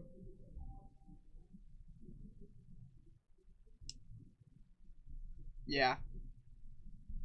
Yeah, there was a few plays there that I wouldn't necessarily agree with, but I mean that's the thing is watching from above, it's kind of easier to say what plays you'd make because we know both their hands at that time. Well, I think usually when I try to make an evaluation like that, I try to look at their hand and just say what's the most I can do with this hand. Yeah, absolutely. You know, and I don't think that Trayton needed to play around anything at that point. He had a line to victory, and I think he should have taken that line, not put your opponent to 1 and let you kill me. But so it looks like he's gonna walk right into a Spell Queller. Yes, definitely. So he's gonna use a Simian Spirit Guide to get this into play. Although he's got Scred. Yep, he does. And Scred's not gonna Scred dodges Spell Snare. Spell Snare, thank you. 2 damage coming from the Spell Queller here, and this is the earliest creature that we've seen him have. He may have the big nasty Keranos in hand, but when you keep missing land drops, it doesn't make it feel a lot better. Yeah, let's see what he's got. Let's see what this. We've got a script. Oh, Lightning Bolt. Okay. Just gonna bolt. Yeah. Might as well. He doesn't need to. Yeah. Spell Queller. All right. Yep. We got a Scred. Please Scred the right Spell Queller this time. Oh. All right. Sure. I mean, is that better? No. But that's good. Just good. Well, what? Okay. Even though this looks amazing, I actually disagree. He has a Scred, right? Yeah, he does. But Scred can do. He hasn't seen. I guess he hasn't seen Geist yet. Yeah. But Anger of the Gods gets Geist, and throwing away the Anger to kill 2 Spell Queller when you could have dealt with both Spell Queller with 1 Scred seems worse to me. Yeah. Now don't get me wrong. That ended up being great, and here's a Path to Exile. And then he's gonna trigger. Yeah, so trigger the Thunderbreak Regent. But 3 damage. The thing there is, like, maybe Tyler doesn't even run. Guys, we have not seen one. No, we have. We've seen him as he's gone through his deck. Okay. Mm-hmm. Okay. I have seen him, but he hasn't played one. And that's what I'm saying is maybe but why would you board them in? Why would you board in Anger of the Gods if you didn't think Geist? He runs main board. They were in his hand game 1. Okay, this seems like an awful matchup for that card to be in the deck at all. It really does. Yeah. Yeah, ramping into Storm Breath, exactly. And this is... So Logic Knot. Logic Knot, okay. This is an important card for Tyler to counter. Yeah, he's gonna dump 2 just so he doesn't get duped by a... And I'm not gonna lie, if I was Trayton, I'd be doing everything in my power to make sure that when I cast a Storm Breath Dragon, it resolves. Yep. So walking into a 2-mana thing right there is... It's rough. Doesn't feel good. No. Doesn't feel good at all. And even though Tyler's dead on land, it's not like Trayton's getting a whole lot done here. There's another Storm Breath. He's just gonna run into another Logic Knot. Yep. This is exactly what I'm saying. Like you need to be you got to be patient. Hold up. He's not paying any mana for that. Oh, that was a mana leak. Yeah, mana leak. Okay. He has a Logic Knot too. Yeah. So it looks like Trayton isn't gonna do very much for a little bit. No, in fact, I think this game, Crucible of the or what is it? Haven of the Spirit Dragon. Haven of the Spirit Dragon. And he's going to use that to get a Storm Breath back. I don't know what else is in Trayton's hand though, so it's hard to say if there are even any other options. Yeah, he might just be trying to force this down. If there's no other option, then I get it. We do what we can. Oh, that's a double Simian Spirit Guide, so he should go for this play. And Tyler's going to try to play it safe and just exile 1. Or exile 2. Logic Knot. Or is he going to exile all 3? Exile 2. No! What are you doing? He let it get countered and he had 2. Oh, okay. He caught it just in time. Cool. Wow, he put that into his graveyard. Yeah, he did. That was a little sketch. That is a little sketch, but it's all right. But it's all right. He found it.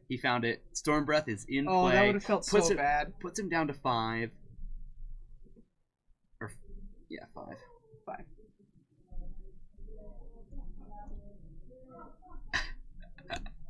We can hear him outside being They're like, "Oh laughing. my god!" What a monstrous turn of events. Thank you, Fox.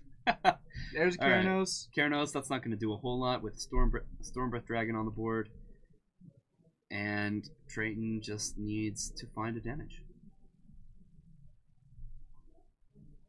And it sounds like he has it. But the monstrous ability costs 2 more, right? Yeah. And there's a bolt. Got there. Yep. All right. So Scred Dragons is going to take it 2 games to 0. And we're probably going to see a little bit more of this dragon deck. I'm excited about this. Yeah, this dragon's deck is actually pretty sweet. All right. In our other table, as you can see, we already wrapped that one up. Ponza did win 2-0 or 2-1. I'm not sure. We didn't watch too much of that one. But man, we still got 17 minutes. Why is Modern such a fast format? I don't get it. Force of Will's not a thing. We play Disrupting Shoal instead. Nobody plays Disrupting Shoal. He's not wrong. I want to say like somebody actually had that argument. I think it was Austin who I was talking to, and he was, or I was like, yeah, we just don't have a Force of Will in Modern. It's just, that's fine, it's just something that's just how Modern is. That's okay. Yeah. And he goes, and hey, that is fine by everybody. Yeah, and he goes, hey, we have Disrupting Shoal, and I go, do you? Like, you know what I mean? Really? Is that a thing that you have? No, we do not. It's a card. It's legal. Like, Counterbalance is legal in Modern. I'll acknowledge that. It is a card. It is a card. You could play it. You could try. You shouldn't. You definitely shouldn't. Card's bad. Do not play Disrupting Shoal. All right. What do you want to do? You want to look at some MTG top 8 tournaments? Yeah, let's see. How isn't? What is this weekend? Our Heroes League Legacy event. No, I know, but is Milwaukee this weekend? I don't know. Or no, not Milwaukee. I need to know. Atlanta. I should know. Not Atlanta. Gosh dang it. No, Atlanta was last weekend, right? No, Milwaukee was. Isn't there a Modern GP this week? Hold on. Let me Google the things. We don't. Portland is December 9th? Ah, bummer. Oh, that's right. No, I knew that because I was gonna go. Yeah, and then I didn't. I wanted to go. I was gonna play Jones. Let's go. Like right now? Yeah. Alright, see you guys. Bye. No. We're gonna stay there for 14 days. All right. Well, let's see what's going on. Let's click on the modern button. Should we share this scene with our friends? We should share this scene. All right. So, recent stuff. Last major event was what? The SG Open. Was this 2 weekends ago? So it's the 17th. So about 2 weeks ago. Look at that. Dredge wins. Okay, look at this. Have you guys actually looked at this deck? The Is It Phoenix deck? Yeah, the Arclight deck. Yeah, I think it's. Oh, this is Grixis. It's Grixis.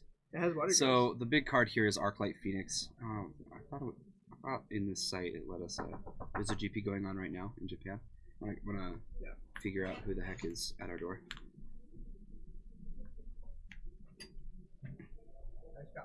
Yeah, where's bro?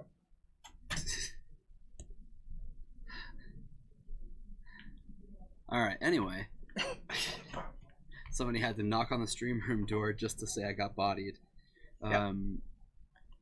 But okay, so it's an Arclight Phoenix deck, and it plays Crackling Drake just like the standard version of the deck. This actually isn't what I was thinking of. It's not. No. Are you thinking more of like the all in red type? Deck. Well, this is what Ross Merriam played. Yeah. What is this? This looks like the standard deck, except for okay, Lightning X.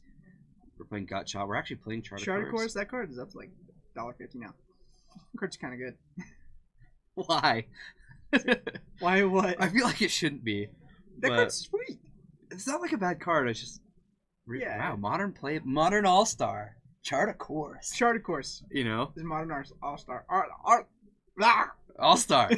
All Star. Let me help you. What? Ral. I'm a proud dad. Yeah. Yeah, just a lot of cheap spells. We're gonna get our Phoenixes back, and that's how we're gonna win. You know, all these spells are gonna flip our thing in the ice very quickly. A cool deck. What does the Mardu mid range look like? Is it still the same? Is this the? Oh no, this is the Arclight deck. Okay, Mardu Arclight. So this is Bedlam Reveler and Young Pyromancer. Main board. Yes, sir. Flame Jab. What a card. Yeah, Flame Jab. What a card. Sometimes you gotta retrace, you know. No. Never ever. Why not? Why can't we retrace stuff? I don't understand. Because the only people that do that are scummy 8-rack players. No, that's Raven's crime. I Yeah. totally own all that stuff. I own all the stuff to play 8-rack. You would. Yeah, you would.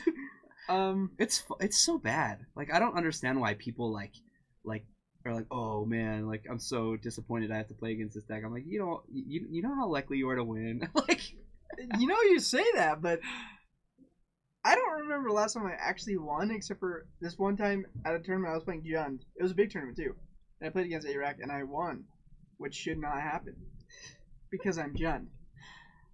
Next Modern tournament, A-Rack. All right. Let's do it. Decided. No. This deck is the hotness.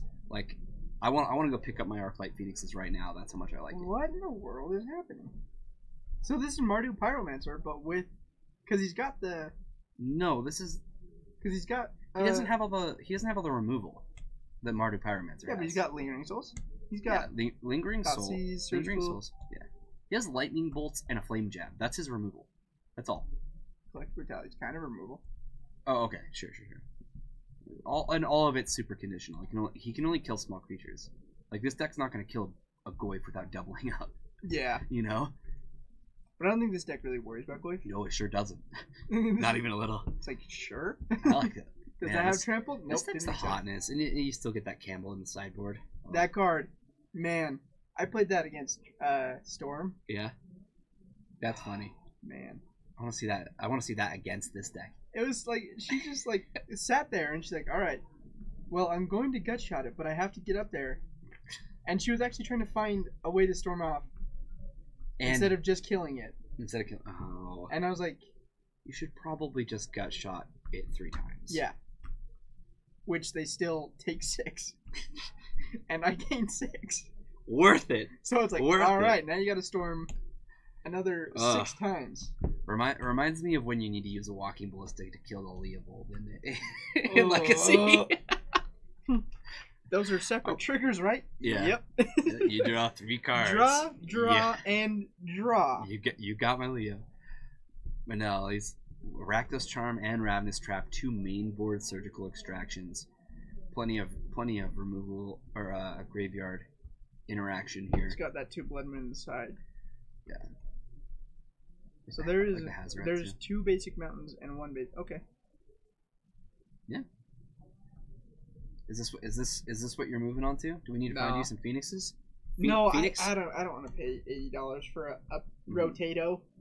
All right, as we call it. Yeah, so in this tournament we had two Urza Tron decks. That's weird. Yeah, weird. It's like that deck should be dead or something, but it's not. Yeah, so many people would be mad. Goodness gracious. And then we've got our Hardened Scales deck. This deck's so cool. This deck's stupid. This deck's awesome. Because all my 1-for-1s, they feel terrible. Well, why are you playing so many 1-for-1s? Except, I'm not going to answer that question. It plays Evolutionary Leap. Yeah. Who doesn't want to play that card? Yeah, that card is pretty sweet. It's like a super bad Survival of the Fittest. Like, when was the last time you got to play Mox Opal and Evolutionary Leap in the same deck? That's just weird and awesome. Let's see. About 11 days ago. Well, you really can't math either. This was me. This was 13 days ago. I don't know what day it is. It's the 30th. Is it really? Yeah. Yikes. Yeah. We're almost to December. The holiday season is upon us. That is awkward. Why is that awkward? Because it's almost December already. Like, that's crazy. That's good. Yeah, it is great. I do love Christmas. I love it. I love winter. And I love peppermint mochas. Ah. Yeah. Don't ask where I got that, because it definitely wasn't on the screen you guys were just looking at. I just really love peppermint mochas. Oh, there's an advertisement? Yeah. So this is playing only 1 unified wheel on the side. This is what's crazy to me. That you can justify playing both. And 2 paths. Yeah. Weird. That card's so dumb. What? Worship. That card should never be a thing. Why not? It's so good. Because, like, no one's gonna bring in, like, enchantment removal against you. So it's like, oh wait, I win. Darn. It's so sneaky. You win the game. It is sneaky. Yeah. It's a cool card. Alright. Knight of Autumn, though. You know, I honestly thought Knight of Autumn was gonna have like a bigger impact. Like, I think we'll wait for that price to go up after it's at standard. Is it not big right now? I feel like it's pretty good. But I feel like it's deck and this deck. These are the top 2 decks. And is Devoted Company still a thing? Is that on that list? It's gonna be in combo. Maybe it's not in combo. A Creature's Toolbox, is that gonna be it? Or is it under a different? Oh, maybe. Yeah, there's Devoted Company. Still technically, yeah, the deck, I guess. Is it really not there? Is that it? Just fell off. It's not the best Collected Company deck. But why though? Like, I feel like that's the kind of deck that you want to beat the Spirit deck and the Humans deck. I don't necessarily think that's true. I think Spellcaller is like really. Yeah, Spellcaller and Meddling Mage. Yeah. The fact that these decks have interaction is what makes them so insane. So amazing. They're so powerful. Because they're like the typical linear deck where it's like, oh, my guy's gonna be huge. And you know, another thing to mention about the Humans and the Spirits decks is not only are they like incredibly good, just like the best decks in the format, you know, but not only that, but they're difficult to pilot. They're not like Tron, where you just play what your mana lets you play. I told you, 80 Tron. Okay. I told you. Yeah, I'm not a fan. Not a fan. But like, they are difficult decks to play. You have to interact with your opponent quite a bit. You need to know when you need to commit more to the board and when you need to interact with your opponent. And holding up mana is not always the easiest thing to do, and sometimes it has to be done. Yeah. And because there are so many opportunities and so many decisions that you have to make, you know, you're not always going to get the easy wins with the deck. For sure. And then, like, another thing is, you know, you can't just, like, the interaction that Tron has is, do I minus my Ugin for 1 or for 5? Like, it's 5. Like, does a Tron player know the difference between 1 and 5? No. No, because they think counting to 3 is 7. So 1, okay, 2, hold on. I know 7. I know we're teasing on Tron right now, but like, but seriously, the deck is so powerful. The deck is like really good. And like, there are moments where I feel like picking Tron as your deck is like the absolute correct thing to do. So like, I've definitely thought about the mono green.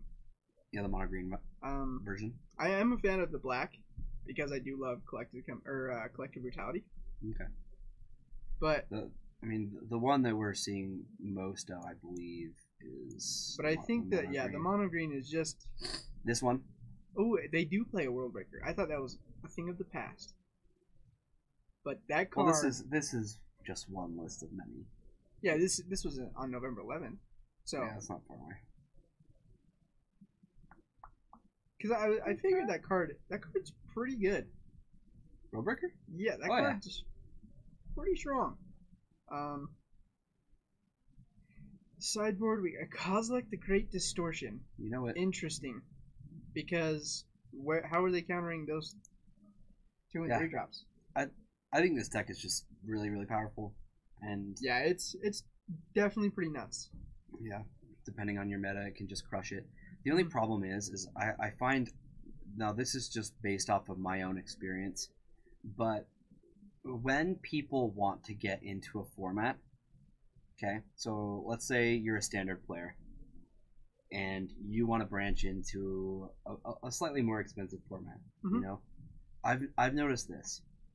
You pick the cheapest decks, one of the cheapest decks, and what I've found is that most times I see Tron played, it's being played by somebody who is like brand new to the format, or heck, brand new to the game, and it just looks silly because I'm watching this person with a lot of really pretty simple lines, okay, and they're messing them up, and it just, it's hard for me to watch Tron like that because I don't see a lot of really, really good players playing Tron, and maybe that's just where I am. I'm sure it is. Yeah. I'm sure it's just this store and like in other places in the state that I've played, but that's my experience with it. I don't see. I usually find that the people that are crushing me are not playing Tron. Yeah. So, I can think of one Tron. I can't think of one Tron player in our state that's just insane though. She knows what she's doing. She is moved on to KCI. Yeah, and she's not playing this deck anymore because she's like, you know what? I want to make decisions. She's like, you know what? I'm done ruining people's lives with this way, so I'm gonna move on to another colorless deck that will ruin your life. There you go. But a little faster. There we go. Sort of. Not really, actually. Combo does take a while. It can. Yeah. But I also think like when newer players, like when people recommend decks, they do it so poorly. They recommend Burn, which Burn's great. Burn, I think I do recommend Burn. I can touch on that more. Continue your thought though. But I think Humans or Spirits teaches them more about Magic than any other deck in Modern. They need to know their matchups. Yeah. Like they need to know what to name with Meddling Mage, because a blind Meddling Mage naming nothing that's in their deck feels terrible. Like it's a 2/2 for 2 that doesn't do anything. Yeah, I agree with that. The grinder, I feel like a lot of grinders play it. I agree with that one as well. Yeah, because it kind of is a deck that can just win. It can. Which it sucks to say that, but like. Well, let's put it this way. Let's say you're a family man, all right, and you you don't have a lot of time to play Magic. Absolutely. Okay, and you hear about this event coming up, a PPTQ, or I guess those aren't a thing anymore. But like, you get what I mean. An event that you want to play in that's a little higher caliber than your FNM. All right, and you're thinking, okay, what should I play? Mhm. You know, like where do I want to be here? I haven't tested. I have no testing into this format. I haven't studied. I don't know a lot about all this. What is my best option? What is the deck that if I pick it up, I have the highest chance of doing well with it? I think it's Tron every single time. It is Tron. You don't have to know a lot about what your opponent is doing when you're playing Tron. Your goal for the first 3 turns is to get 3 lands. Mm-hmm. It's a simple strategy, and the decisions you don't usually have to know what's in your opponent's sideboard to make them. Yeah. So this is one thing that I've noticed about Tron, that it's great. You know, that's a good thing. It is strong. Mm-hmm. I think my biggest problem. I lose to it a lot. Yeah, my biggest problem with the deck is Ugin. Honestly, I think the card is 100% busted. Okay. The minus ability is absolutely bonkers. The fact that it exiled is ridiculous. It is. It's an amazing card. Especially in like a format where we're trying to keep the CMC below 3. Yeah. Like, because this is coming from me as a Death Shadow player when I was playing Death Shadow in Modern, where it's just like, okay, -1. There's your whole board. -2, that's your Goyfs, your Grim players. Mm-hmm. That's everything. Yep. Like, and you can't do anything. Right. Like, because his tick up just starts to kill you. And the Goyf's never going to live. Because he can tick down, what is it, 3 times? 4 times? Before dying? Oh, yeah. Yeah. So 3 times. To kill Goyf. Or, yeah, like, the card is just insane.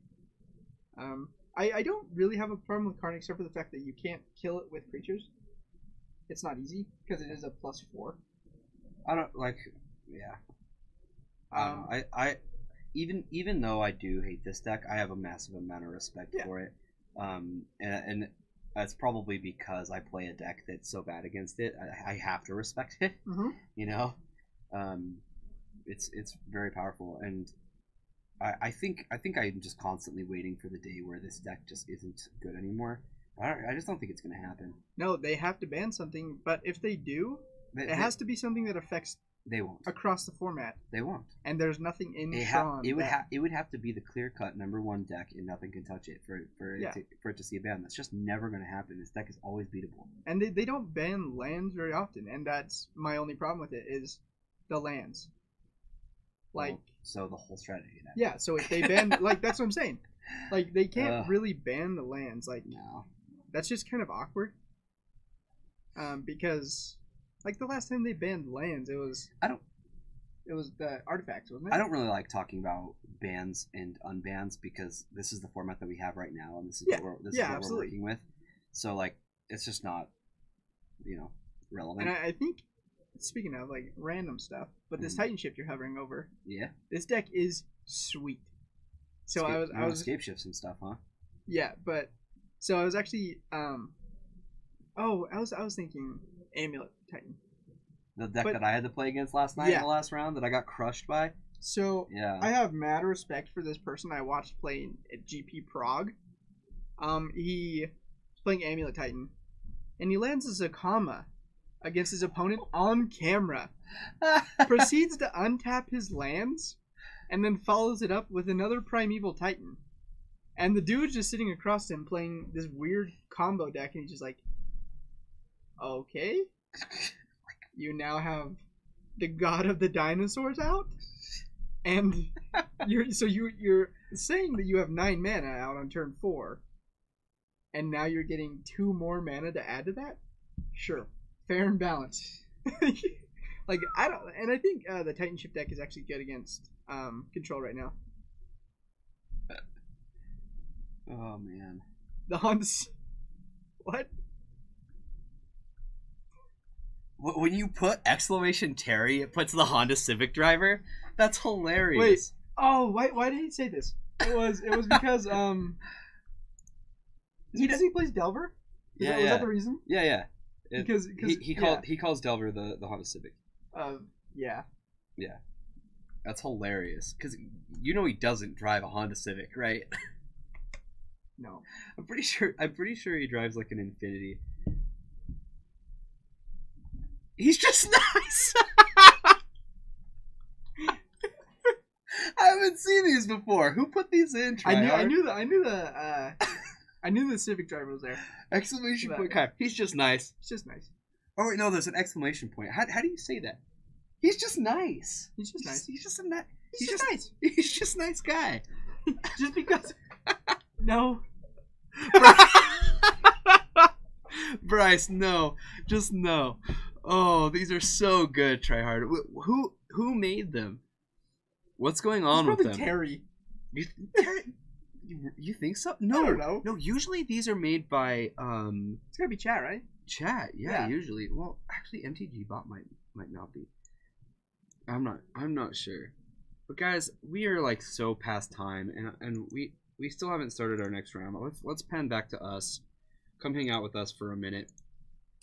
We've had a lot of downtime, but Captain QC did. Oh my god, so funny. What a guy. What a guy. So funny. But yeah, it's been a little bit. We had like 17 minutes of downtime. Yeah, those Thanks were for actually hanging out, really talking quick about games Modern. for, you know. They didn't feel like they took like a short amount of time, but apparently they did. So yeah, so I'm not a fan of Escape Shift actually. I used to be. Okay, I feel somewhat similar about Escape Shift that I do Tron, and that is the strategy is so linear, so simple. You're trying to do one thing. You know what I mean? Yeah. And well, I guess when you're playing Primeval Titan, it's two things, but like, I don't know. But do you know what kills me about? I just feel like it would get boring. Escape Shift? I haven't played it, so I'm not my sure. problem with Escape Shift is how is this a deck? How is this deck that literally folds to any counterspell? Like you can if your Escape Shift gets countered, you are dead. Control's not everywhere. No. I know. They can't beat. No, they can beat one counterspell so easily. They have Summoner's Pact and 4 Primeval Titans. Yeah. So like and there's so much mana that like they're not going to die to mana leak. They're not. Yeah. You know. This deck is actually super good against Control. I don't know if you knew that, but it's phenomenal because they're playing a bunch of ramp, but you can just play a couple Valakuts and just play mountains and win. Just beat them, yeah. Yeah.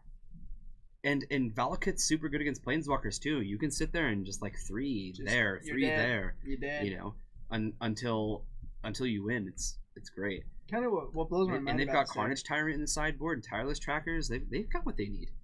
This deck I feel like should run a one-up of Boseiju. I don't see a problem with it. You're tapping your lands, so it can't be countered, and then you win. Like, what do they do? Yeah. They don't need it, though. No, they don't. I don't think they need it. I feel like Cryptic Command, you lose. Logic Knot, you lose. No, it's not that simple. It kind of is. You need to play... No, you need to play the matchup. Because... No, I have. Like, I've actually played... I played Titanship for, like, 2 months. And it just felt terrible. You were doing it wrong. I don't think so. Oh, this was the worst. I actually had the quickest Escape Shift game I've ever had against Jeremiah.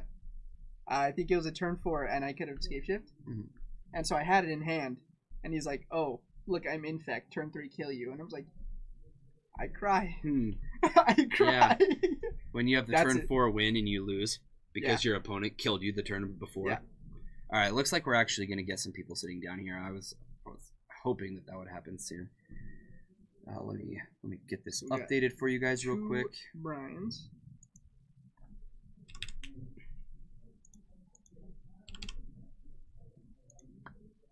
Let's get that new timer up. We're starting. It's about time. No, don't push it back. They always will. They always will. Alright, so...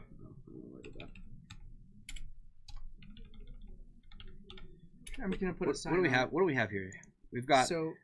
Okay, our winner from round 1 is playing our winner from round 2. Yeah, we've got Dragons versus Fairies. Dragons versus This would be fairies. sweet. This would be really cool. Is that what we need to be watching? Or... Then we also have Grixis Death Shadow versus Kevin, which I'm not sure what he's on. Kevin was on Emiria. That's who was on Emiria. No, that was Kelly. Oh, yeah, that was Kevin. Yeah. Ooh. Do we want to watch some decks we haven't seen yet? I think we do. I think we do. I think we do. Let's jump over there. So here, this is. I'm not a huge fan of Grixis Death Shadow, which is weird because I played Blue Black in Legacy. Yeah, what's your problem?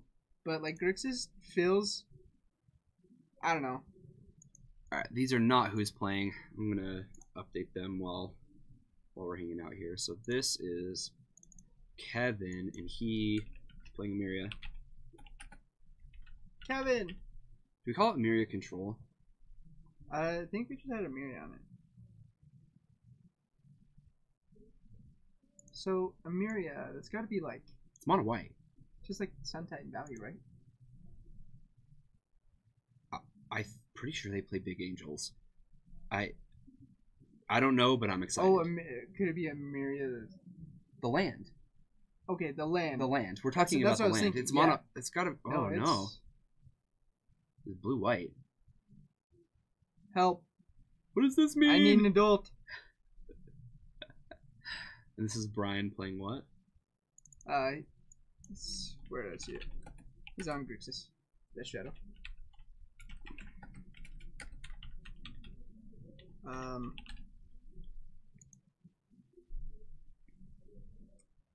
Yeah, I don't know what this Emiria is, so I'm kind of excited to find out. I do see Flicker Wisp and a Gideon and a detention D-Sphere. sphere. Do all those come back with This Emiria? Doesn't Emiria only grab creatures? I think. Well, Emiria, you have to have a bunch of planes. Yeah, a bunch of planes. 7 or more planes, you return target creature card from your graveyard to the battlefield. Alright. This is a blue-white control deck that actually just has like a ton of planes. Like it plays like the Cycle Land and the one that has like Flagstones and stuff. Yeah, like so they might have like one island and we saw it. No, it's very possible. Is it? No, you don't. Flagstones is no planes. Yeah, but doesn't it search for a planes? When it dies, you have to have a good way to kill it. That's true. It's true. Oh, he's on a mold of 5. That's not exactly what he wants to see. Emiria. It's what he labeled the deck as. It's He's two, like these are our 2-0 players right now. Yeah. So this is interesting because Emiria doesn't seem great in Modern, but It was so good in Standard. Yeah. Well, back in the day, there was a mono white control deck. You know how long it's been since we've had something like that? it's mono black and Popper. But that's not like that. Mono white. Yeah. Who plays white cards? We talked about this. That's not even on the color play. Oh, that's right. That's right. And it looks like he's got a sweet hand drawn. All right. Matt. So when you've mulliganed twice, are you happy to see your opponent cast a Thoughtseize on turn 1? I'm going to go with no. He's on a 1-lander. He's got a Phantasmal Image, a Wall of Omens, a Flicker Wisp, and a Gideon of the Trials. This is going to take Wall of Omens, hands down. Like, you can't take another card here. Unless you are terrified of Gideon to the point. Which Grixis Shadow Shouldn't be. Is he the Should one it that be? ticks up that can Yeah. do damage? Yeah, it is. I would be actually. He's on 1 land. Yeah. Yeah. But okay. yeah, I like taking Wall of Omens. especially if he does have more hand hit, which I mean it's Shadow. Yeah. It's probably gonna happen. All right. And we're going to play a Bauble. We are having the start. The turn 1, do a little bit of everything. Yep. Takes a look at that top card. And draw. pass the turn, draws a Fatal Push. And he drew that land. Why would you show them that? Yeah, What are you doing, Kevin? Kevin! You don't show him that one. Show him the other one. Now he knows. He has perfect Yeah. information. It's okay. Interesting. It's okay. It's not a big deal. Brian was going to find out he drew a land at some point. It's okay. I guess Kevin doesn't have anything to do. He really doesn't. Like, this is not a good place for... Yeah, he's already down below. No. 13. What he hopes for is that Brian taps out here and plays a Gurmag Angler. Yep. And then he... And then he Phantasm Phantasm the Gurmag. Then he'll just Fatal Push. That's fine. Yeah. That's fine. Street Wraith. Yeah, this is not where Kevin wants to be. No, mold of 5s aren't where you want to be, Yeah. period. So, alright. There's a Shadow, there's an Inquisition. Draw into a... Not sure.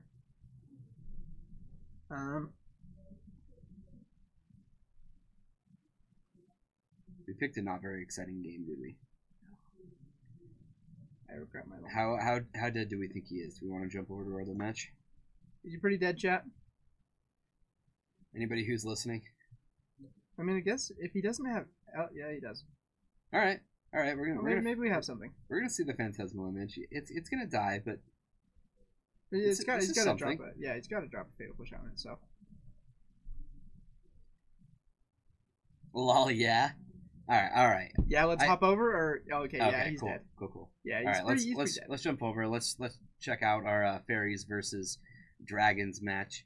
This looks like fair, or... Like, gonna click him at the upkeep. So untap, upkeep. Well, he can respond to it. Is he saying he can't? Yeah. What are you saying? Interesting. Okay, yeah, you can't tell him that he can't respond to that. Well, it happened. Lightning bolt happened, and it looks like Sarkhan's gonna go to the bottom here, and he's on 2 cards, and one of them's a 6-drop, and he has 2 lands. And another one's a 4-drop now. Man, these are 2 bad game ones, guys. Well, another land, and he can cast a Thunderbreak Regent that probably more than likely isn't going to resolve. I mean, I don't really know what counter spells, there it is. Card counters. Yeah, maybe he doesn't have anything. He's got a Mistbind Click. I think I would have played Side of Moon on the turn before. That's kind of surprising that he didn't. I would have just Grave. All right, well, we got a game. Mizian Mortars isn't exactly what he's looking for, but it's something. Here, in comes the Regent. So he's not with 5 mana. He can't cast a fairy and then cast Mistbind Click to get in the champion. Mm-hmm. Once he has 6 mana, he can, and it looks like he just drew a Secluded Glen. So 7 mana definitely means he can throw in the Scion of Una. If he'd like to click on the upkeep, he can tap down his opponent's lands and have the 4/4 to threaten the Thunderbreak Regent. There's some good things going on for Brian right now. Yeah, it looks pretty good. Looks like he's choosing to not do that. Kind of surprising. In fact, really surprising. Is that another Mortars? Mortars is sorcery speed. He's just taking damage. You gotta cast your cards at some point. Maybe he's just trying to hit him hard. But it's not where I'd be when you're down to 7.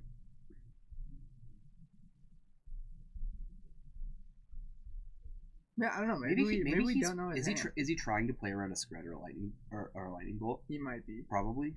But he knows his hand, doesn't he? Well, he knows 1 card. Yeah, he could be. But I feel like if he has a Scred or a lightning bolt, he's dead anyways. Probably. Yeah, I think it's important to know when you can play around things and when you can't. When you just kind of have to force the issue. Right. Which right now, at 7 life against a dragon deck, which is known for having big flying hasty dudes. Yep. We're going to start with an attack. I like this. This. We definitely want to start here. He's going to do the thing. Unsubstantiate. Okay, I did not see that in his hand. This is going to bounce the Thunderbreak Regent back to the hand. This is just buying time. Oh, and now he's going to... Oh, no, he can't click now. No, he can't. Not only that, but he had to lose 3 to unsubstantiate that. Yeah. I don't know. I don't really know his hand. I don't understand it. He has a Scion of Una and a Mistbind. He does, right? That seems just like... Yeah. Why in the world wouldn't you do that? 2 Mistbind clicks. That's fine, because the first Mistbind click is gonna trade with the Thunderbreak Regent. Then you get your Scion of Una back, and then you can click them again. So at upkeep, what's happening? I don't. Yeah, I really don't understand. Because the way that he's doing this, so if he wants to make the play that I'm suggesting right now, he would have wanted to do this upkeep. Upkeep, so he can't Well, happen to drop. No. I lied. This actually works. So he's gonna use his fairy. He's gonna activate Fairy Conclave, and then we're gonna miss by click. Oh, okay. And so Triton will only have this mana during combat, which does not work with Mizium Mortars. Yep, this works. This works. It's just a turn later than I expected him to do this. Actually, two turns later. It still seems fine. I mean, he doesn't look like he's in a good position. Yeah, he's championing the. He's championing the Conclave. So he activated Fairy Conclave, which is a fairy, and then he can champion the Fairy Conclave. So that'll die. Fairy Conclave comes back into play. Yeah, the reason I was saying that, D-Mate, is Scion of Una and Miss Click both have Flash. He has 7 mana. He can cast both. He can cast Scion of Una into Miss Click, championing the Una. He's gonna do the Miss play here to just on upkeep. Yeah, I like this. Yeah, so pay 2. Activate itself, and then cast Miss Click. This is going to champion the land again. I will certainly see. I don't know if we have. We haven't really talked about the meta. We'll have to do that between rounds, Jordan. But do we have any Junt? I don't see any Junt. I don't think we have either of those decks anywhere in the room. 28 people, and I don't see a single Arclight Phoenix deck or Jund deck. Nope, they're not. Yeah, the Arclight deck, it kind of hasn't really. I haven't seen anybody play it around here. That's weird. That's weird to me. Because that deck is sweet. It's super cool.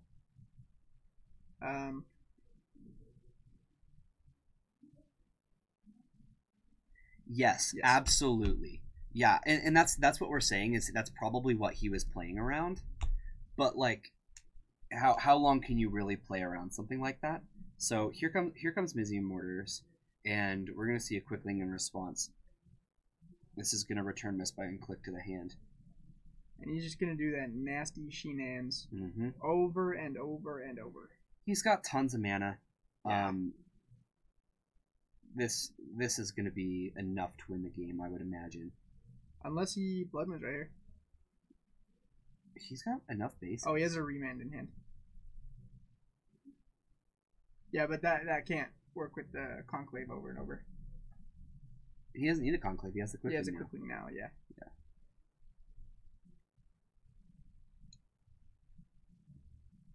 Shift. And he still has the Scion of Una.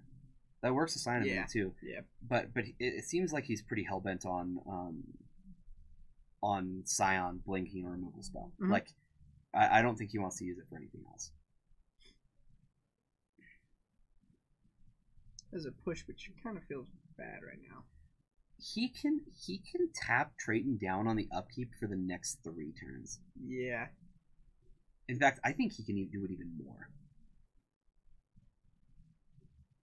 Kind of surprised he didn't swing with the Conclave too. That's fine though. So on the upkeep, I imagine that this is that we're gonna champion Quickling here. He may have. I actually was not watching that. 2, 3. Either way, I don't think it's gonna matter. This game should be over in just a couple turns.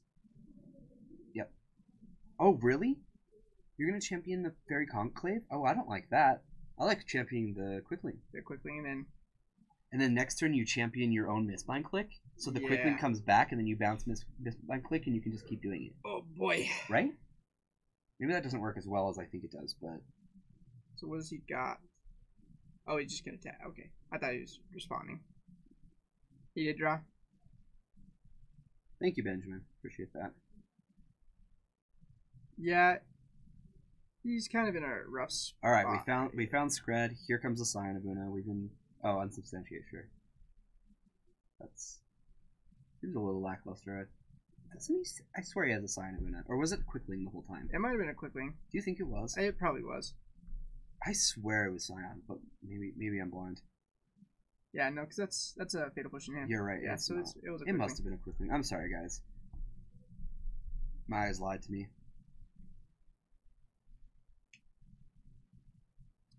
But right here, he drew another quick link. So yeah, this game's over. Yeah, definitely.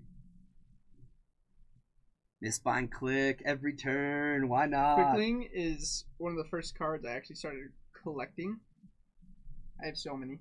Yeah. It's ridiculous. Yeah. It's kind of what got me into collecting fairies. Yeah.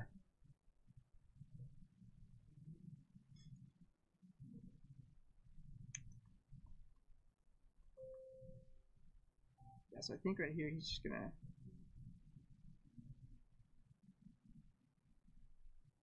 Other way. Oh, never mind. I lied. 10 to 8.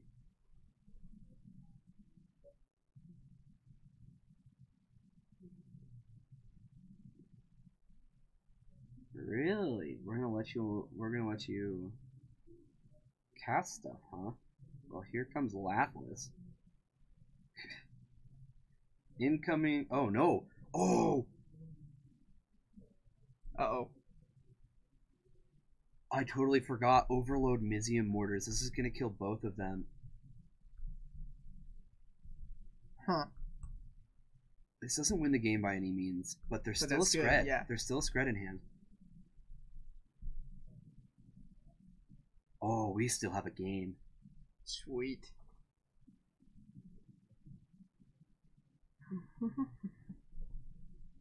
So Quickling needs to bounce this misbind click, right? Yeah. Yeah, so Quickling on the misbind. Or do you think it's gonna hit the misbind or no? Yeah, it's definitely. Yeah. Sorry. And Fairy Conclave is not going to be active. Okay, it doesn't come into play from exile as a fairy. It's just going to be a land, so... Okay. Yeah, Scred in response. There we go. So Fairy Conclave comes into play taps. Yeah. So he still has Fairy Conclave, and he used the Scred. So... Alright. Quickling versus, huh? He's not dead yet. So pay 2. Bring your Fairy Conclave up.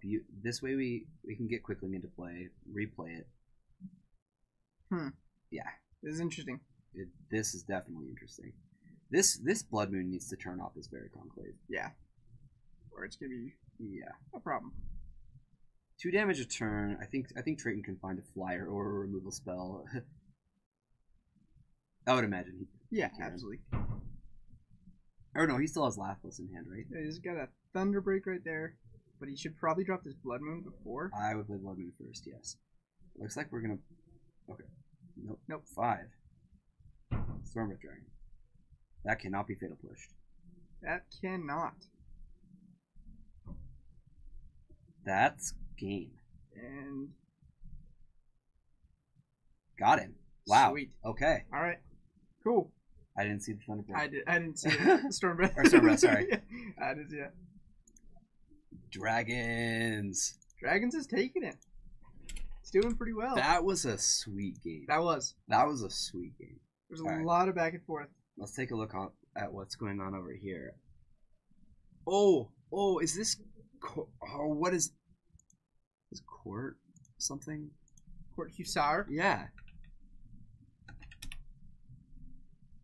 Court Hussar. Enters the battlefield, look at the top 3. Put one of them in your hand and the rest on the bottom. When he enters the battlefield, the white sacrifice it unless white was entered or was cast. Yep. What's going on? That seems kind of bad with Emeria. What do you mean? I don't get it. Because you have to sacrifice it when it gets cast. Because no, unless you pay white. Yeah, but to cast it. You always will. Well, no, because Emeria just brings it back. Oh. So I don't know. I don't know what this deck is. Yeah, he could just Myriad every turn. I don't know what this deck is. I don't know, but he's playing. Yeah, he's got two Court Hussars, and he's got a Phantasmal Image, which I'm assuming is a Court Hussar. And he's got a Wall of Omens, Path, and a Verdict. Yeah, that's probably gonna take the Wall of Omens. And then you cast Sun Titan. Exactly. What? We're not entirely sure what's going on here, but it looks sweet. I'm I understand, but I don't understand. I'm in Kevin's corner right now. He's got 3 1/3s with vigilance on the field right now. They don't die to a Lily. Would you look at that? No, one of them does. One of them does. Yeah, and I think it did. And it did.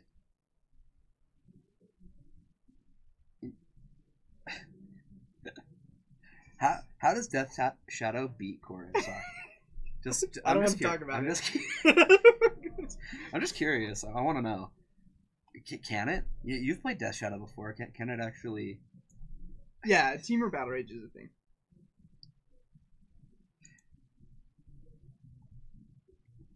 This card seems so weird. It's abusesuntitan.deck, huh?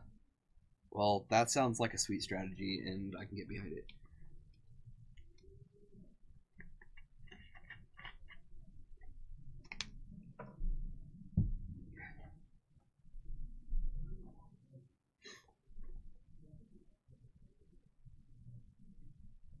Yeah, this is quite interesting. All right, what's next?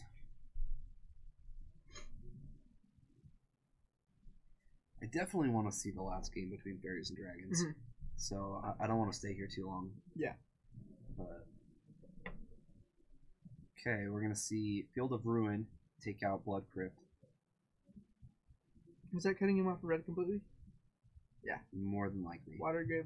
I doubt. Yeah, I don't think we're gonna see another basic. So that seems pretty powerful. Weird.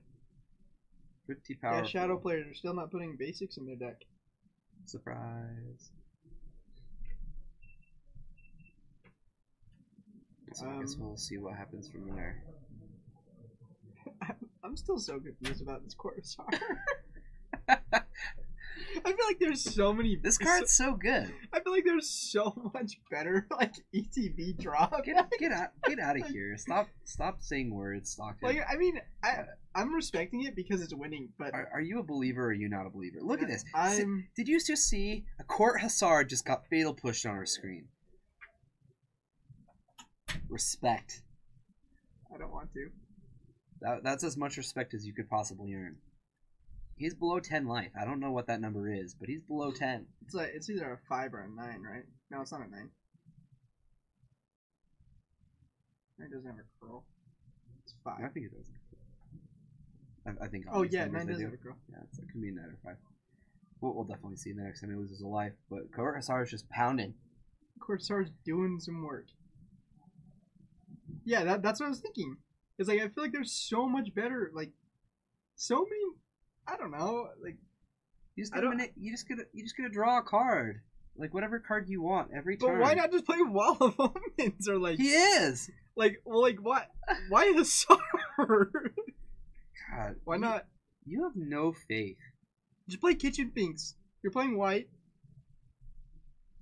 Rune Halo. That's bad news for Death Brian. Shadow? Yeah. There's maybe like. You name Death Shadow before, or do you wait? Do you just? I don't want to wait. I think you wait. Free ponder every turn. Do you wait against a deck that has hand hate? Do you actually just let it sit there in your hand, or do you just throw out a name and hope that that's the thing that they find? With Wall of Omens on the field, I'd feel fine naming Death Shadow because Gurmag. I mean, either way he loses. Like if it's one, and he's got a Supreme Burst if he's really worried about it. Well, so I think you name a Death Shadow here. Or do you name Zombie Token? I wish. You have to name a card, huh? Yeah.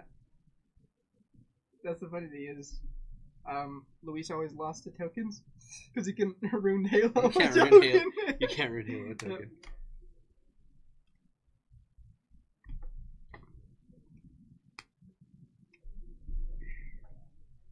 Yeah, I agree. It's kind of awkward right now because I don't know. Like we're kind of in the middle of the game, so we don't really know what has happened prior. Not to mention we're about to pan over. Yeah, in fact, yeah, we need to. It's already like turn 6 over here. Let's catch this game and we'll jump back over to our Court Hussar deck. Why is this so Hero funny to Paragon you? City Games. I do want to know why. Like, I want to know his reasoning. Maybe I'll ask him after this what his reasoning is for the Hussar. No, it's first time Titan for sure. Yeah, but like, do you not think there's like another blue card that's smaller that does something similar? You mean like Seagate Oracle? Yeah, like, or even the fact that it goes back to the graveyard is what makes it so. Oh yeah, because it just died. Okay, okay. This makes more sense now. You didn't realize it? Yeah, I was thinking It like, just why keeps does dying and it keeps coming back off. Now Sun I Titan. understand it. So All right. every turn you just get a free ponder. All right. Okay. That just had to click, you know. I guess. Yeah, I was so confused. I'm like, yeah, but it just dies when it enters. And it's like, yeah, that's the point. That's the point.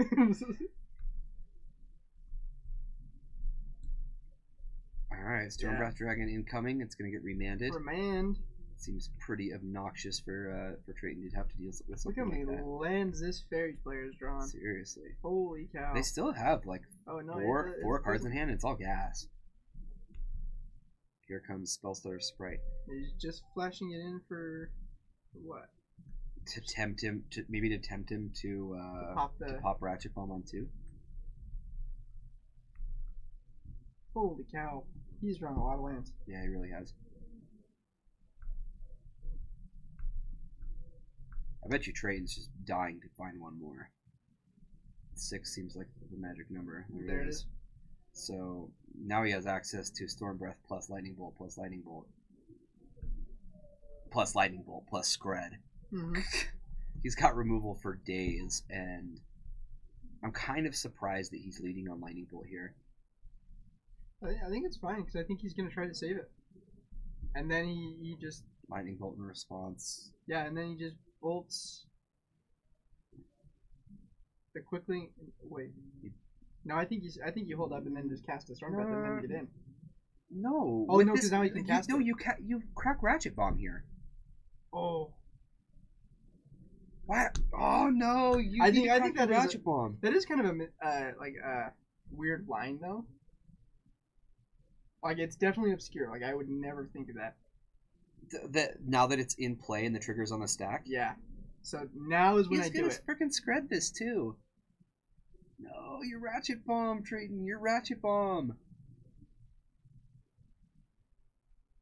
Holy cow. Okay, now you pop the Mistbind, right? No, you pop the Spell Stutter. No.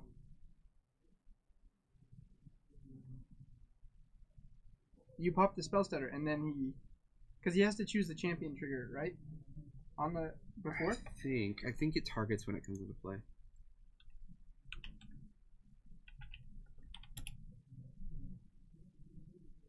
Yeah, 3 bolts and a Scred. No, you don't target anything. You just have to remove another fairy you control from the game. Okay, so yeah, he's making the right play. Minus the Ratchet Bomb play. We won't talk about that. Oh, if he had just Ratchet Bombed, it would have been a freaking hotness. Yeah, it would have been then you actually get to Scred and then he misbinds to save it. Even now, if he could see it, even right now, before he Screds, this Ratchet Bomb looks so freaking good. Yeah, it does look really good. Look, if he does it, then there's nothing for Misbind Click to champion. And then yeah, he's tapped. He has 2 mana left.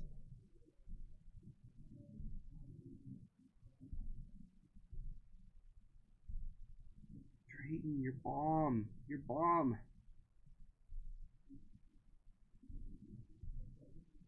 Huh. I wonder if either of them realize it. Because I definitely would not have cast a Mistbind into that. No way. This seemed. Well, Brian may be just going for broke at this point. He's seen that he's forgotten it twice. Maybe he can get away with this. In my opinion, even though Brian seems way behind here, that was like a win for Brian. He got 4 spells out of Trayton. I mean, it was technically a. It was a 4 for 4. Yeah, it was a 4. Well, 4 for 3, kind of. No, because he abstantiates, right? Yeah. Or what is it? Abstantiate. So I guess it was a 4 for 4. It was just It could have been a 1 for 4 on Trayton's end, or a 1 for 3 at least. Well, Brian's down to 1 card. Which I don't think answers a... It was a super win for Brian, but he's still so far behind. That's a stroke. Wow. Oh, that's so lucky from Brian. That is really lucky. So lucky. Finding Disdainful Stroke to deal with the Stormbreath Dragon. That's amazing. And now we don't know what Trayton has. Okay, he's got something else big. Here's Stormbreath number 2.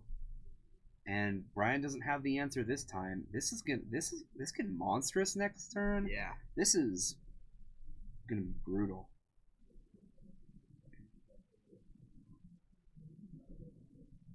We're gonna see Scred Dragons 3 now. Yep.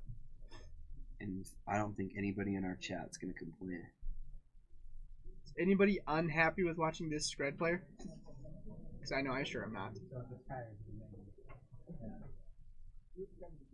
All right, so he's gonna tick up, and what was that? Did he let? I didn't see, but he's clearly ticking up the Ratchet Bomb just to deal with this nimble Obstructionist this turn. Which I think we wait, right? I think you're as long as it's sideways, there's no reason to pop it. Sarkin, that's your boy. I'd be interested in. Nope. Jump. 6/7. He's monstrosing now. Yep. There's a monstrous. So the monstrous ability deals damage equal to the opponent. The number of cards in hand the opponent has in their hand, which is going to be 1, but it gets 3 +1/+1 counters, which is it's a 7/7. Yeah. There's this and delta damage. So this is a two turn clock. Fairies has nothing against this except for a cast down. Yeah, cast down would get him out of this situation.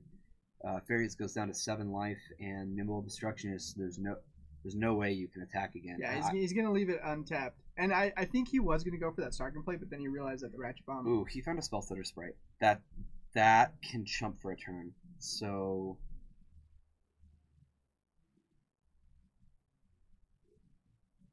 that's enough. That's enough to get him another 3 damage if he. Oh, there's a Scred. There's a Scred. Okay.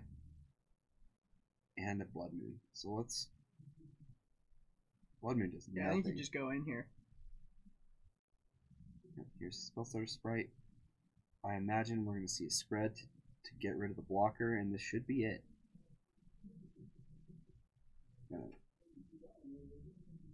Quickling! That's your boy. Return Spell Starter Sprite. Then is he just going to counter it? Guess he could have, but it wouldn't have mattered. No, it has no target anymore. Why would you Oh yeah, that's true. So block with the Quickling, and now we know that he has another blocker, so No. Wow, what's wrong with this? Ratchet Bomb's on 3. I don't think that's going to be relevant. Yeah. I mean, if he loses, he loses, but I'd rather see the cards right now than care about if the Sarkin sticks around for a minute. Oh, he's plussing for mana. You can't do that. He's casting. But didn't he plus to get mana? It's up to, he can discard. It's up to. Oh, okay. Yeah, he's discarding. He had the 3 mana to cast the Seeming Spirit guy? Okay. Because there's 1, 2, 3 for I thought he plus a mana and then used the mana to get Seeming Spirit guy. Yeah. So 1, 2, 3 for Sarkin, 1 for Scred, 1, 2, 3 for Seeming. Yeah, you're right. He's just going wide. Okay. I mean, you're not using this for mana. Yeah, no. So let's play the 2/2, I guess.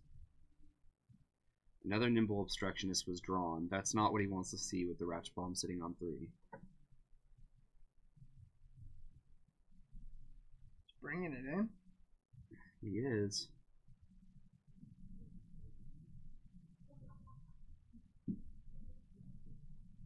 Interesting.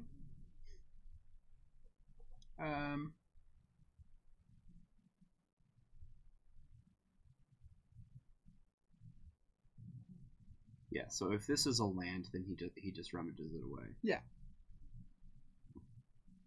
And it looks like that's exactly where we're going to head. It may not have been a land. Yeah, Blood Moon. Just a dead card. Yeah, he probably will cycle to draw the card. He's gonna flash in a spell setter. Gonna block the big dragon, drop to 5. Do we know what he drew off of the Off the rummage? Yeah. I do not. I think it's a land. Yeah, which I think it's fine to keep in hand. Yeah, he's just gonna hold it.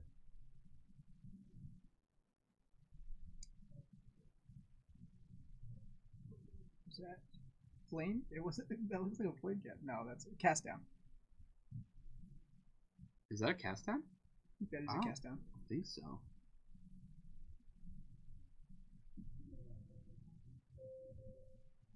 Nice he had the promo cast down before. Do you think he has 2 different ones? Oh, he might. I don't know. We still have a game here. It's a Crucible, so... Yep, let's plus on Sarkin. Stormbreath Dragon. And that should be game. I would imagine so. Keep in mind the bomb does kill the Simian Spirit Guide though. Mm-hmm.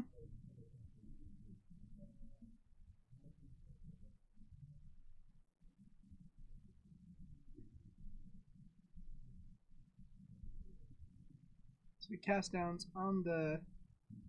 If it is cast down. What is it? I don't know what that card is. Chat, help us. Something what did he, super What did yellow. he draw? What did he draw?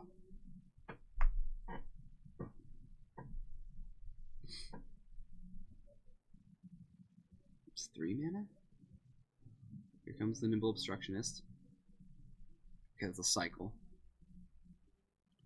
Draw Fairy Conclave. That's not going to do it, and he's just going to pack it up. So it was not a cast down. No. Well, I think No, either way, either way he loses back. Scred Dragons! Scred Dragons is 3-0. He's taking it all the way. To the house. Yeah, and then sounds like... Yeah. This game's over. Who won? Do I need to go ask? Yeah. So let me go ask.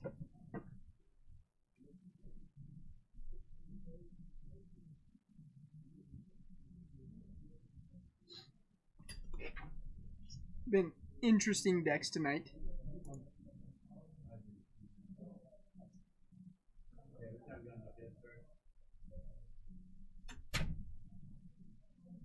Who got it? Not our Amiria player, sadly. The Grixis player got it? Alright, Grixis won. 2-0, I heard. 2-zip. 2-zip. 2 to nada.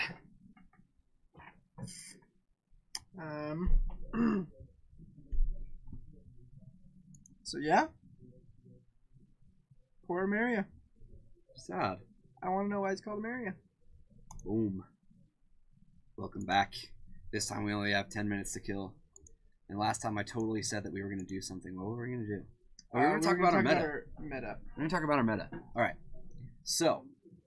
Do we have any, like, double? Do we have, okay, so how many control players? Any doubles? I see. This is blue-white control. So we've got Jeskai. A Jeskai, 2 Jeskai controls. 2 Jeskais. And a blue-white control.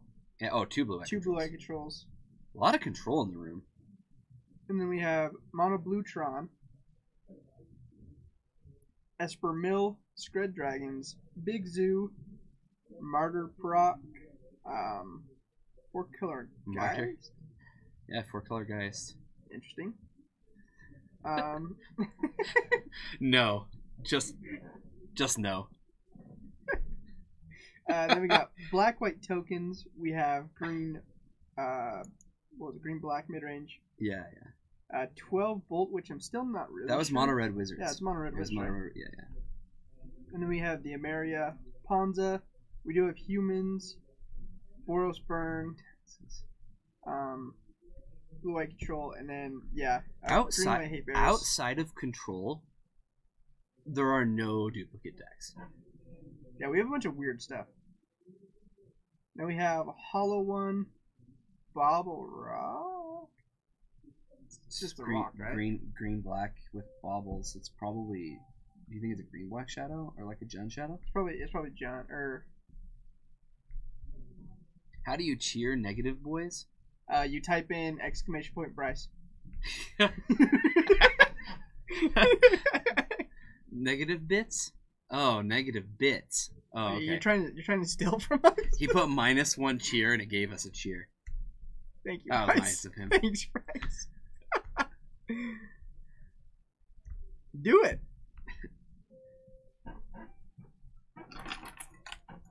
Then we have wizards, fairies, shadow, and then we have 2 burns, I guess, but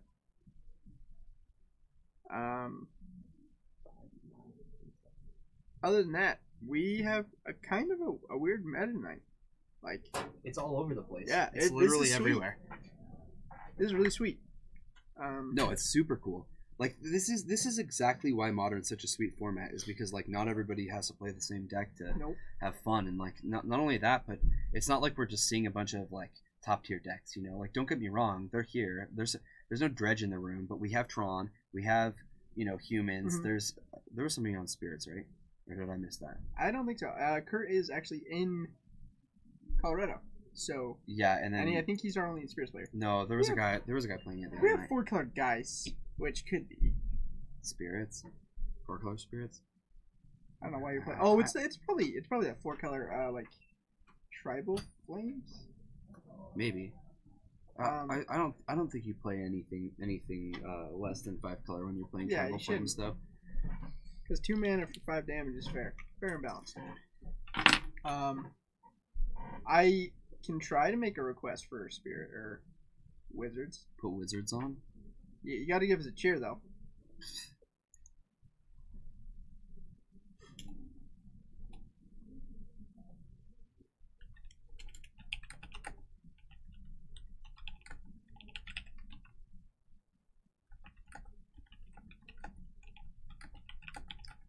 Modern. Turn that frown upside down, my friend. I don't see any frown. You just put some dots. 3 dots means a frown. 3 dots mean there was nothing to say after. Oh, no, there was something to say after. And that's no. That's no what? I don't know. I don't know? I don't know. Why did we laugh What's at going that? on? What's going on? Death frown? Why? It's the best format. I saw Kyrie grin a little bit. I'm trying to trigger him, you guys. It's like only working a little. I'm getting by okay. So I mean, honestly, I think Modern's pretty fun. Yeah, but